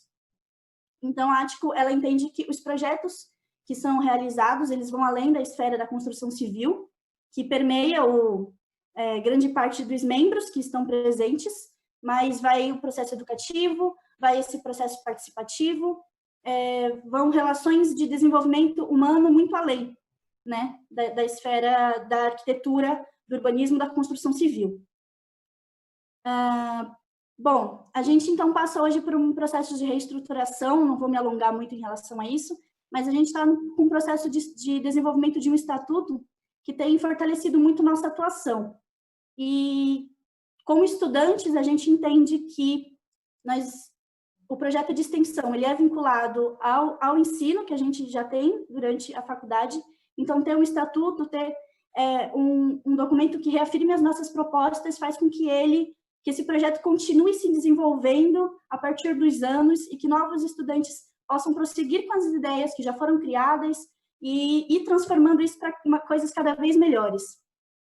Uma das outras coisas também que é importante para a gente, que norteou muito o nosso trabalho, é a própria FENEA, né? Então, que a gente já comentou, teve a Giovana e o Gui que fizeram uma fala ótima em relação ao trabalho que a FENEA tem desenvolvido.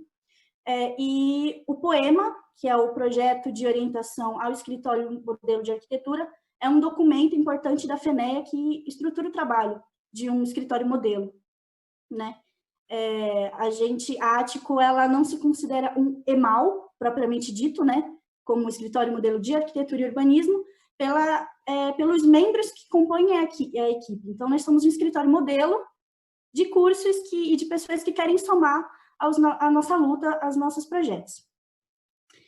Uma outra coisa também que eu queria comentar, que é bem interessante, é em relação à articulação entre escritórios modelos, que a gente, enfim, tem conseguido fomentar. Então, dos momentos importantes para a Ático, e também acho que para o Mosaico que está aqui presente, foi a participação no Fórum ATIS e Extensão Universitária, no ano passado.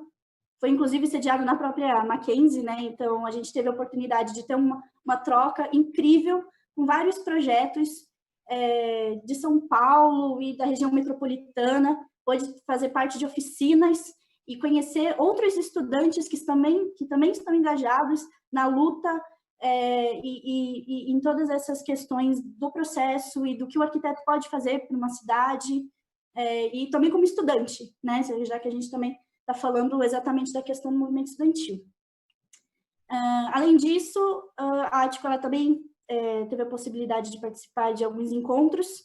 Então, os encontros da Federação Nacional de Estudantes, seja ele o CENEMAL, né, o Seminário Nacional de Escritórios Modelo, ou os encontros regionais, encontros nacionais, foram portas importantes para a articulação.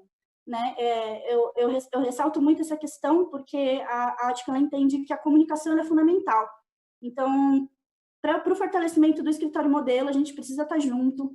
A Regional São Paulo, né, o Mosaico é um dos escritórios mais próximos aí da gente, mas todo mundo que compõe a Regional São Paulo precisa estar sempre fortalecida, e principalmente no momento desse, né? A gente nem sempre consegue fazer reuniões presenciais, mas agora que a gente tá tudo remoto, né? A gente às vezes até consegue pegar um domingo aí de um final de semana, fazer uma reunião. Elisa, que sabe bem disso, né? A gente está presente para poder trocar experiências e estar juntos. Bom, a ATICO ela tem alguns GTs, alguns projetos que estão hoje em andamento. Alguns deles são um pouquinho mais antigos e seguem em desenvolvimento, outros começaram esse ano, e por conta de toda essa pandemia, a gente não consegue dar aquela presença, aquele contato físico que é tão importante no processo participativo, mas aí a Raíssa ela vai conseguir explicar um pouquinho melhor do que a gente tem feito, ainda que à distância, né? Mas só assim, para ir passando, a gente tem alguns grupos de trabalho hoje, presentes numa escola municipal na região do Jaraguá, próximo ali da estação Jaraguá de trem, da CPTM, na Vila Santo Antônio do Canindé, que é uma comunidade ali próximo ao campus do Instituto Federal, na região do Pari. A Casa Helenira Preta também, que é uma casa de mulheres na região de Mauá, região metropolitana de São Paulo. A Praça da Cantuta, né, que tem um contato bem próximo com a associação de moradores da região, e principalmente a comunidade boliviana, que mora ali na região do Pari. Então, a gente tem um contato próximo com a Cantuta. A Ocupação Esperança, que é uma ocupação ali na região de Osasco. E agora a gente está... e também já teve contato com o Pátio do Pari, que hoje é um grupo de trabalho que está um pouquinho desativado, a gente pretende retomar. E um projeto novo que chegou agora, e a gente ainda está tramitando para poder conseguir abraçar, que é o Navegantes da Esperança no Guarujá. Então, todos esses projetos, a ATICO tem conseguido levar de um jeito melhor, ou agora, por toda a questão da pandemia, a gente teve que estacionar o contato presencial, até para preservar, né, tanto as pessoas que a gente tem atuado em conjunto, como também a própria equipe, né. Mas antes de terminar, para a gente falar da atuação que a ATICO tem, enfim, tentado fomentar bastante no período da quarentena, nessa situação toda que a gente está vivendo, eu faço parte do Centro Acadêmico da Arquitetura do Instituto Federal de São Paulo, vai fazer uns 2 anos já, e eu acho que é sempre muito importante a gente estar presente e fortalecendo o movimento estudantil, né? Porque os estudantes, eles são os que estão presentes na luta, eles estão ali, né, tiveram conquistas recentes, né, que a gente, desde o ano passado, o Instituto Federal ele é uma instituição pública que, enfim, tem sofrido ataques. Não vou me alongar muito em relação a isso, mas às vezes a gente pensa que a atuação de um centro acadêmico, a atuação de um escritório modelo são coisas separadas, ou são coisas diferentes, mas a luta é a mesma, né? A gente precisa sempre deixar muito claro isso. Então, a importância de que haja contato, trocas e força entre as entidades presentes em uma instituição de ensino. Então, a ATICO hoje ela está presente nas reuniões em relação a se vai ter ou não vai ter EAD no Instituto Federal, porque a gente não tem. Isso é uma luta, principalmente dos estudantes em relação a isso. Depois a gente pode, enfim, quando abrir para fala, a gente conversa mais. Mas a ATICO está presente como uma entidade estudantil, no Conselho Estudantil, nas reuniões com a Pró-Reitoria de Ensino. Então, e junto com os centros acadêmicos, os diretórios acadêmicos, a gente vê que a luta ela não está separada, né? Como isso que a gente, que já foi comentado antes, a gente precisa estar junto. E os estudantes são uma força incrível para poder fazer isso acontecer. Então, Raíssa, se quiser continuar agora para falar da Ático, pode continuar. Oi, eu sou a Raíssa, eu faço engenharia civil, estou no 7º semestre, e se para vocês na arquitetura tá ruim o diálogo, na engenharia civil é sofrido, né? Não tem nenhum diálogo nesse caso. Então, meus locais de acolhimento é o CA, né, da engenharia civil, o John Smithon, é a Ático e a FENEA também. Eu sou uma grande frequentadora dos eventos da FENEA e é meio que onde eu consigo entrar em contato com pessoas que pensam de formas parecidas, e é ali que eu vou, sei lá, tentando traçar os meus objetivos, né? Como pessoa e como profissional também. Então, eu tenho que dar uma hackeada no sistema, digamos assim. Mas tá indo. A Mari, né? A Mari, eu e a Giovana, que acabou de desligar a câmera ali, a gente faz parte da Ático, acho que você chegou a falar isso, né? Não, mas sim. Não? Ah, tá. E, enfim, a gente ficou muito feliz pelo convite, foi bem legal. Mas falando um pouco agora da nossa atuação, só para a gente ter no horizonte, o IFE, ele fica no Pari, que é um bairro que fica no centro de São Paulo, para quem não conhece. A gente fica ali pertinho da Marginal Tietê, perto do Shopping D, perto da rodoviária do Tietê.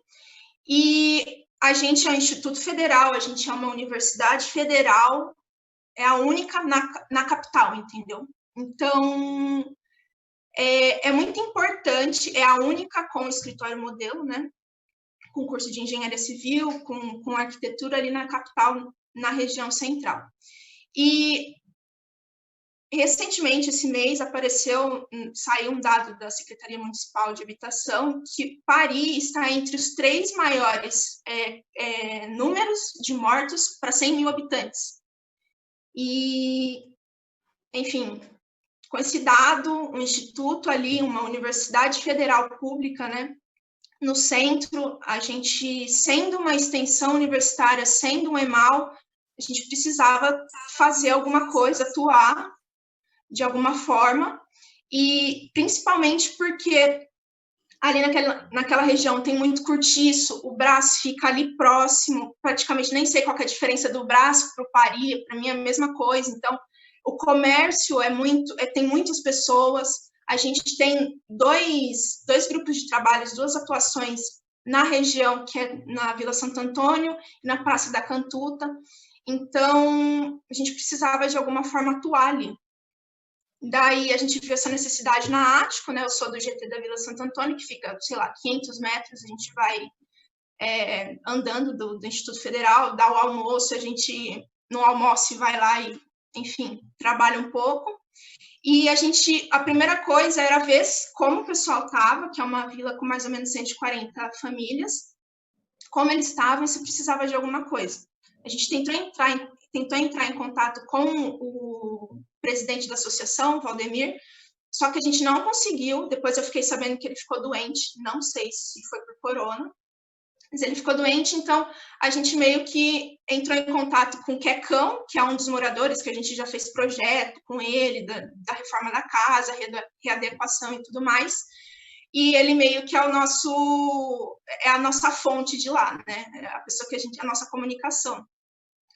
Daí ele falou que muitas famílias precisavam de insumos, né, de alimentos.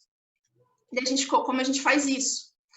Até comentei lá no grupo, enfim, do GT, que tem o DALC, né, voltando aqui repetindo os pontos dos convidados. Então, a gente foi procurar uma rede, a gente foi procurar ajuda de quem já estava fazendo, porque a Ático, a gente está muito ativo nas nossas casas, só que a gente não vai sair na rua para, enfim, ir lá na Vila Santo Antônio e tal. É melhor a gente ajudar de casa, porque a gente consegue articular o DALC, né, que é o Diretório Acadêmico de Licenciaturas, lá do IFE, Carolina, diretora acadêmica de licenciaturas, Carolina Maria de Jesus. E eles estão com um trabalho super articulado, eles estão, enfim, já estão com a logística de coleta, de doação e tudo mais, e estão entregando nessas comunidades. Inclusive, uma das membros é a Biana, e ela é da licenciatura de matemática lá do IFE, do nosso campus, e ela também atua numa extensão universitária. Se eu não me engano, ela dá aula de matemática para as crianças bolivianas ali da região, que, enfim, provavelmente tem alguma ligação ali com a Praça da Cantuta e tudo mais. Então, vamos entrar em contato com ela, vamos acessar a nossa rede, né?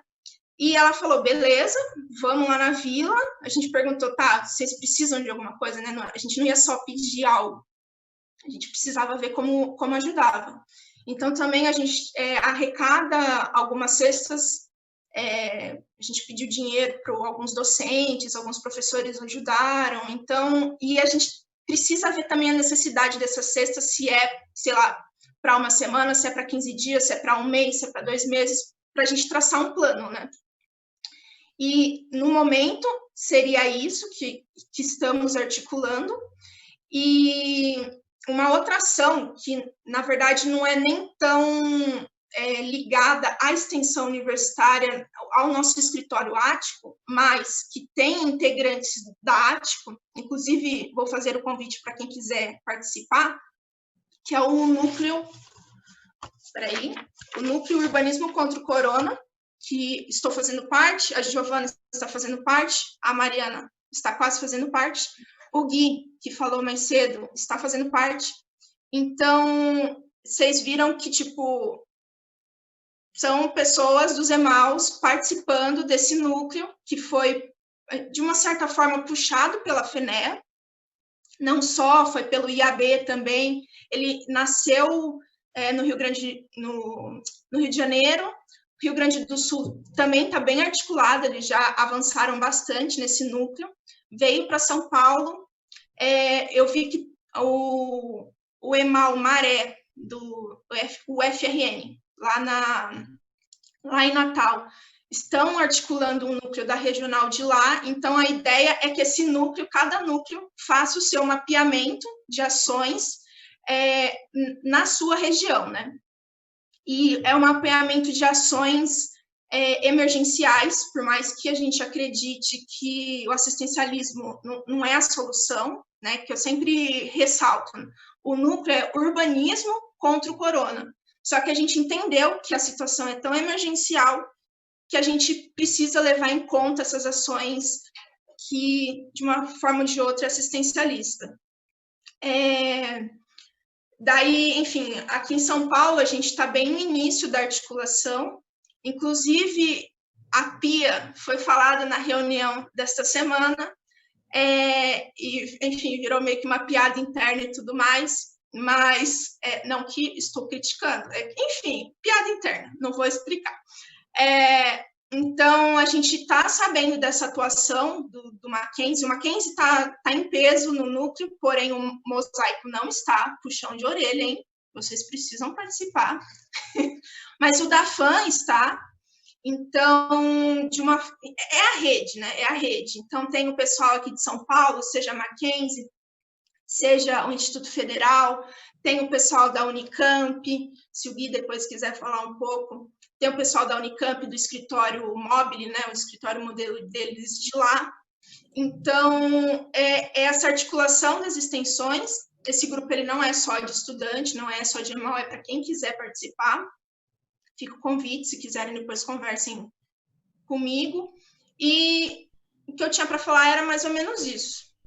E já que o Felipe falou um texto, citou, eu gostaria de citar também.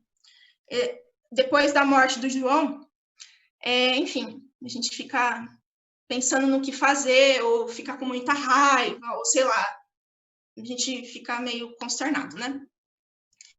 E eu estava conversando com uma amiga, que também faz arquitetura, também é do IFE, e ela leu um texto, eu vou colocar as aspas dela aqui.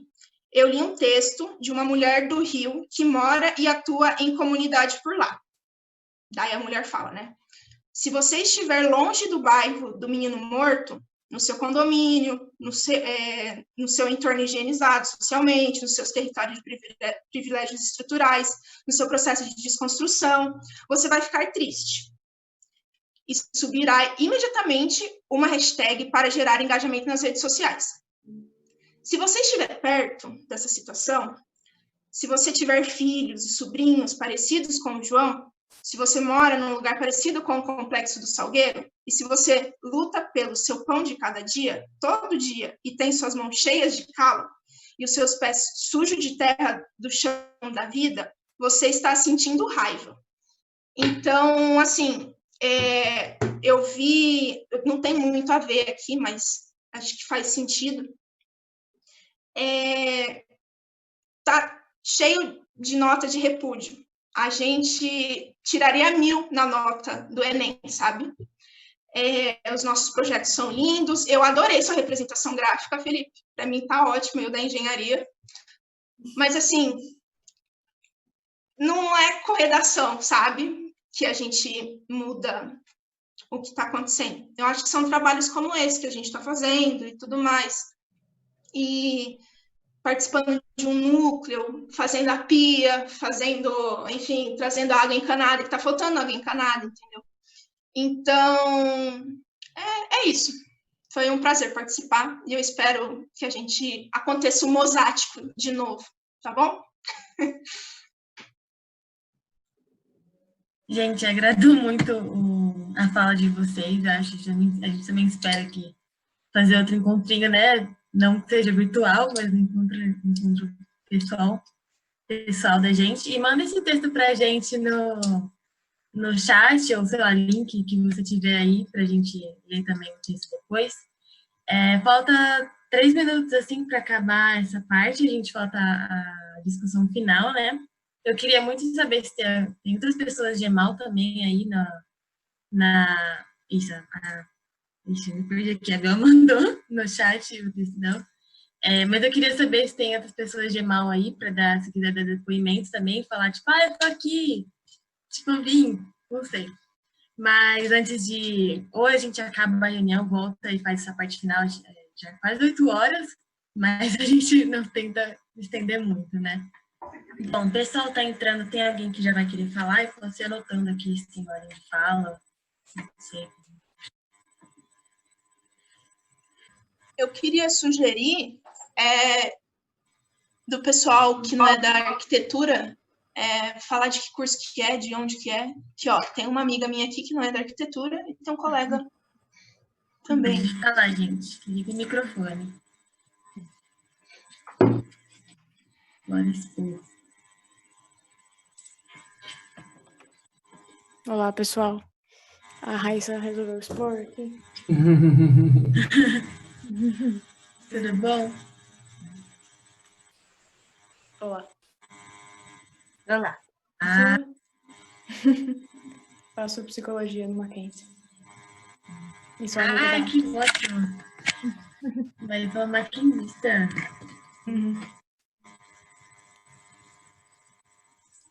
Bom, a gente coloca um teto aí de 20 minutos. Alguém quer falar alguma coisa?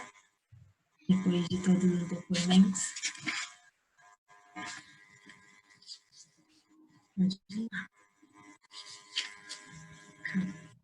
A Bel não voltou ainda, né?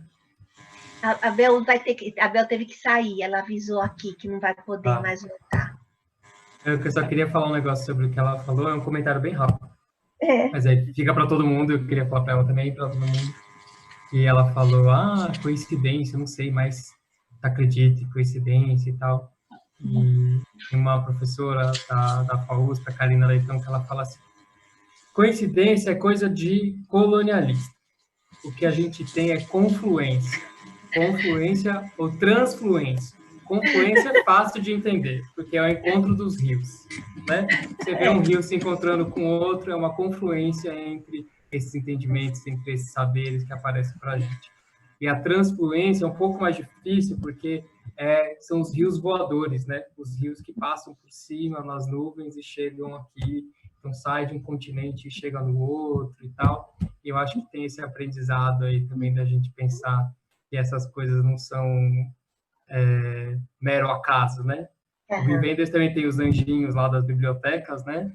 Do filme Asas do Desejo, mas acho que essa ideia também da confluência e da transfluência também pode ser um termo bonito para a gente usar e pensar nessas colaborações coletivas que a gente não entende muito bem como acontece, mas acontece. Uhum.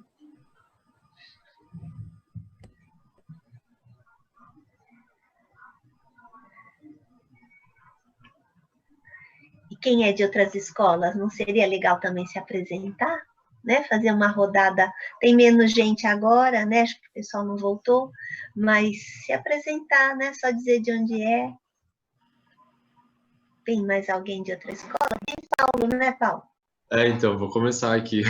Boa noite para todo mundo. Eu sou o Paulo, eu sou da Unital, Universidade aqui de Taubaté.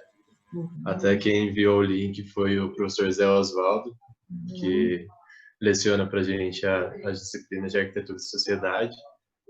E é legal porque eu acho que a temática que a gente trata vem, o que ele trata em particular também vem muito nesse sentido, assim, da gente pensar muito cidade, para quem são as cidades, que forma a gente está construindo, enfim. Para mim está sendo bastante agregador. Obrigado. É muito legal você vir, Paulo. Manda um abração lá para o Zé. Pode deixar, obrigado.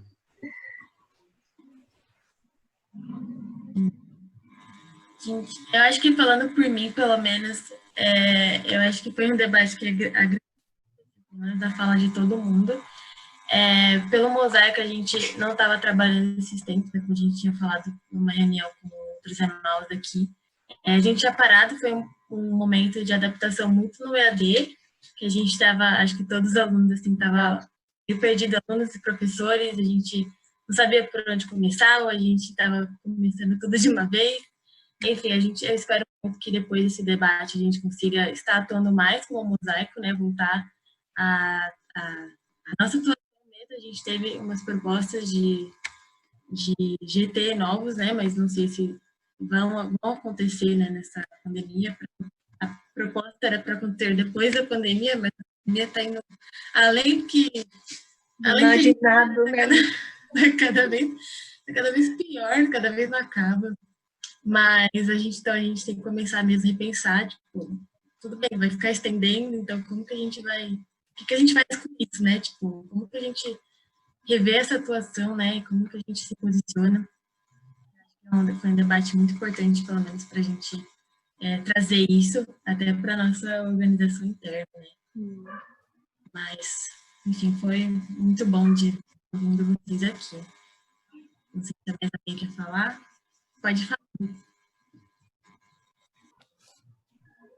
Oi, gente, vocês me ouvem? Eu sou a Vanessa, do Instituto Federal, eu também faço parte da Ático. Primeiro eu quero agradecer a Mosaico pela semana, porque foi incrível, eu participei de muitas oficinas, e quero agradecer por vocês chamarem a Ático, foi muito legal, e eu quero parabenizar todas as falas, foi incrível, e é isso, muito obrigada por acolher a gente, assim, e pelas falas incríveis, muito obrigada mesmo, de verdade. De nada. Eu acho que a Lu quer falar um pouquinho do MOB. Cadê a Lu? Estão me ouvindo? Estou. Eu estou me adaptando ainda ao Zoom. Eu fiquei muito perdida, socorro. Oi, gente. Eu conheço algumas pessoas que estão aqui da Ático, né? Conheço a Lísia também. E então, sobre o Mobile, a gente começou agora na frente Urbanismo versus Corona, e a gente criou uma frente aqui na região de Campinas. E aí a gente está entrando em contato com algumas pessoas da PUC de Campinas, que também entraram em contato com a gente, e estamos tentando expandir cada vez mais dentro da Unicamp, dentro do nosso ciclo aqui de Campinas, para trazer mais mão de obra e cabeças pensantes. E é isso. Fora isso, a gente estava se reestruturando, né, ainda, tentando voltar ao contato com os nossos antigos projetos que acabaram se perdendo no meio do caminho todo. E é isso, foi muito bom hoje o debate. Eu tive que sair em alguns momentos porque a gente tem aula à noite, então esses horários fica tudo ao mesmo tempo. Mas eu acho incrível, eu estou muito feliz de ver a mobilização de todo mundo, porque eu particularmente estava num momento de desespero de ver o mundo acabando e não estar fazendo nada. Eu estou muito feliz de ver que, tipo, comecei a entrar e ver que tem gente se mexendo também. Eu fico muito emocionada com isso. E mesmo que seja só um debate, tipo, eu sei que, como a Raíssa falou, né, não é só disso que a gente deve fazer, mas isso é muito importante também para manter nossa fé e é isso. Obrigada pela oportunidade de fala, gente. Obrigada, Lu. Gabriel, você quer falar um pouco ou não?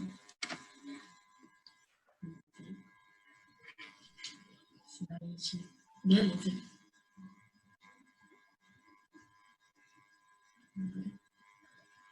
Consegue me ouvir? Oi, tô ouvindo. Tá. Deixa eu ver se eu consigo ligar o vídeo aqui, que eu também nunca usei esse negócio. Tá bem baixo. Gente, isso aí é problema com o meu fone aqui, que é ruim mesmo.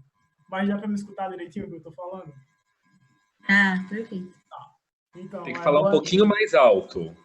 Tá, vou tentar aqui. Meu nome é Gabriel, eu sou diretor de finanças da FENEA também, né? Eu conheço várias pessoas daqui, que já de alguns momentos mais antigos e outras pessoas de Senemal também agora do ano passado.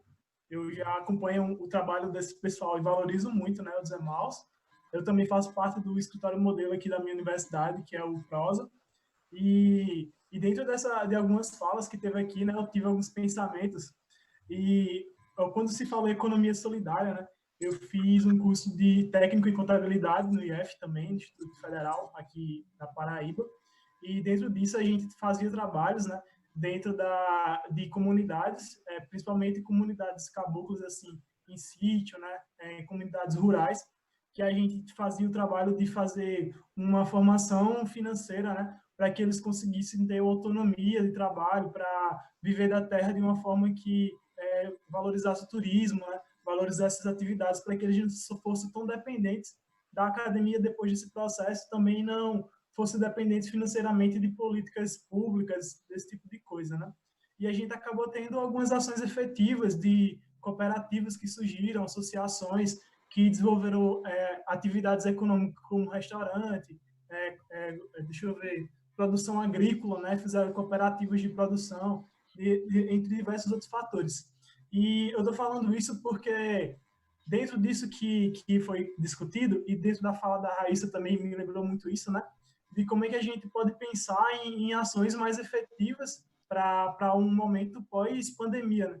Ontem eu estava conversando com um amigo meu, que ele faz... qual é o nome do curso?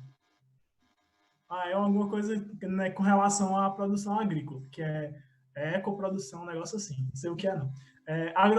Agroindústria, é isso. Ele estava falando para mim que ele não conseguiu fazer um projeto de extensão que iria possibilitar ensinar as pessoas em comunidades a fazerem produção sem uso de agrotóxicos, né? Como é que eles poderiam fazer isso? E ele me disse que esse projeto dele foi inviabilizado por causa da pandemia, né? E que ele também dependeria de certos fatores financeiros para poder ser feito, porque, embora sejam produtos orgânicos, tem alguns determinados gastos que eles fariam a mais do que o próprio uso de agrotóxicos, né?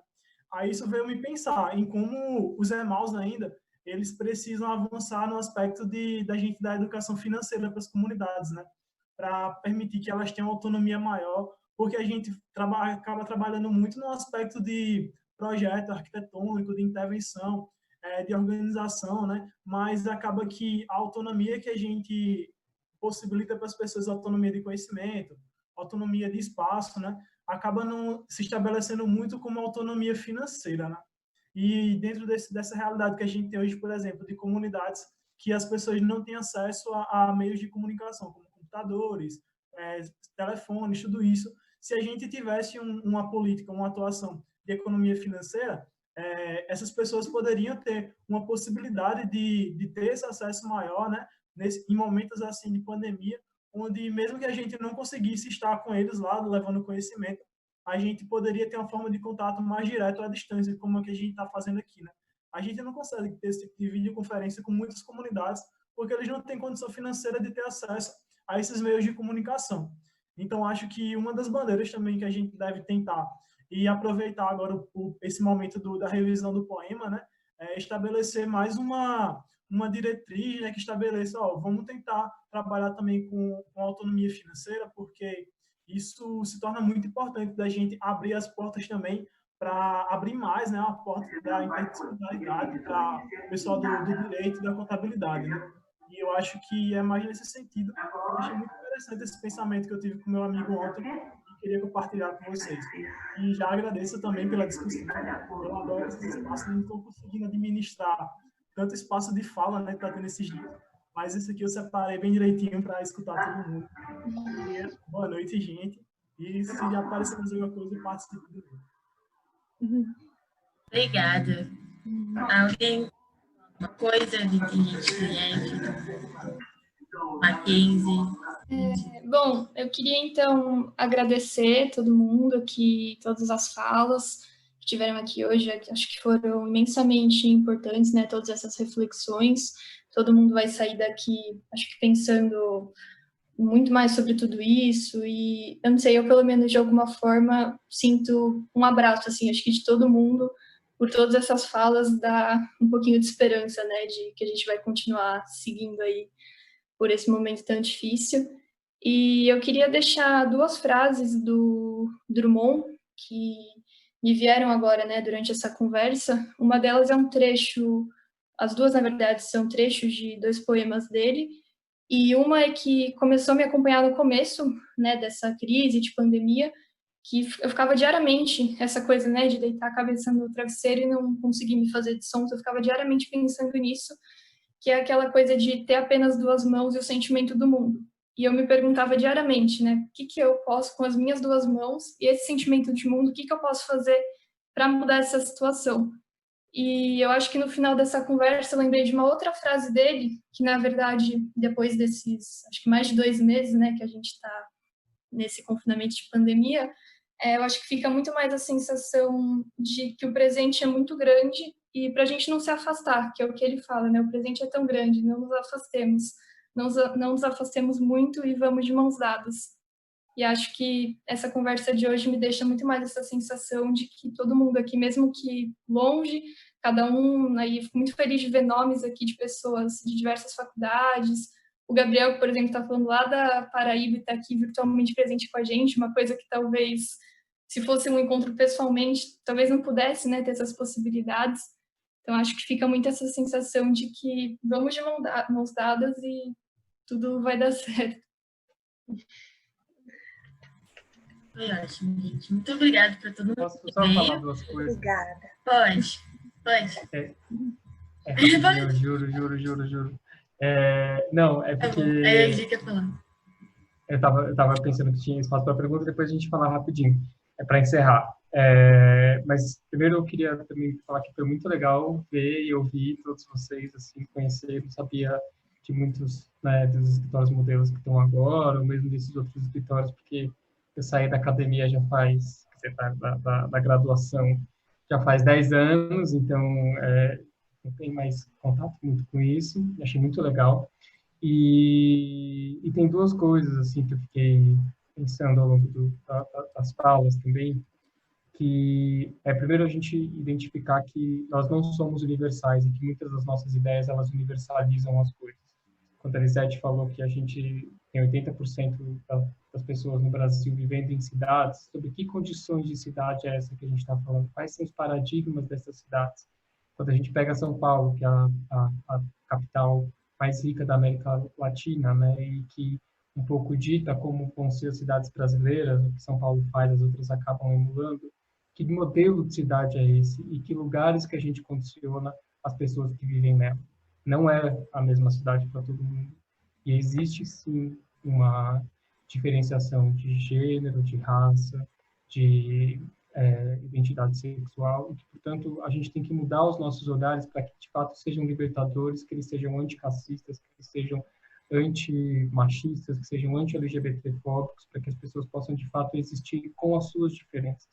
Durante muito tempo, a esquerda achou que colocar, racializar a discussão era em si um racismo, né? Se somos todos iguais, por que a gente vai fazer essa discriminação? Mas, na verdade, a prática, ela é discriminatória. Então, reconhecer que a prática é discriminatória não é em si um ato de racismo. Entender que as mulheres são entendidas de jeitos diferentes não significa que nós estamos sendo machistas ao dizer isso, a gente está simplesmente reconhecendo. E que nesse momento de pandemia, a gente visualiza que, por exemplo, mulheres estão sofrendo na mão de homens violentos dentro de casa, estão sobrecarregadas com os trabalhos domésticos e o home office e todas essas outras coisas, e que esse isolamento, ele também tem classe, né? Ontem, todo mundo que vê o jornal, vê de manhã, a quantidade de pessoas nos trens, nos ônibus e tudo mais, a vida continua igual. Ontem saiu um texto maravilhoso da Gisele Brito, que é do Lab Cidade também, justamente questionando, assim, quem é que está em casa? Sabe assim, quem pode se dizer em casa nesse contexto de pandemia? E então eu acho que a gente tem que pensar que o futuro, ele não é uma ideia distante, ele acontece agora, a gente constrói essas bases agora, e a gente só vai construir um novo futuro se a gente mudar o nosso olhar. A gente não pode continuar com as ideias fora do lugar, né, que Robert Schwartz e a Hermínia Maricato sempre colocam, inclusive pensando que esse modelo que a gente tem desenvolvido de cidade, de economia, de vida, é um modelo completamente falido. Não vai ser a mesma coisa. A gente não pode apostar nas nossas profissões, a gente vai fazer as coisas iguais a gente estava fazendo antes. Se a gente fizer isso, a gente vai só reproduzir as desigualdades. A gente tem que apostar que vai ser diferente. E a gente tem que, para isso, estudar, olhar, se reinventar e pensar com base naqueles que estão, sim, propondo coisas novas e diferentes. E que, nesses casos, pelo que eu tenho visto, são, sim, as comunidades quilombolas, os indígenas, as pessoas que estão vítimas cotidianas dessas opressões, que acham os mecanismos e propõem mudanças. É aí um pouco isso que eu queria trazer como motriz, assim, de fala, para a gente pensar esse futuro que acontece agora. Perfeito. Gi, você quer falar alguma coisa? O que eu gostaria de falar, acho que complementa um pouco a fala que a Gabi fez,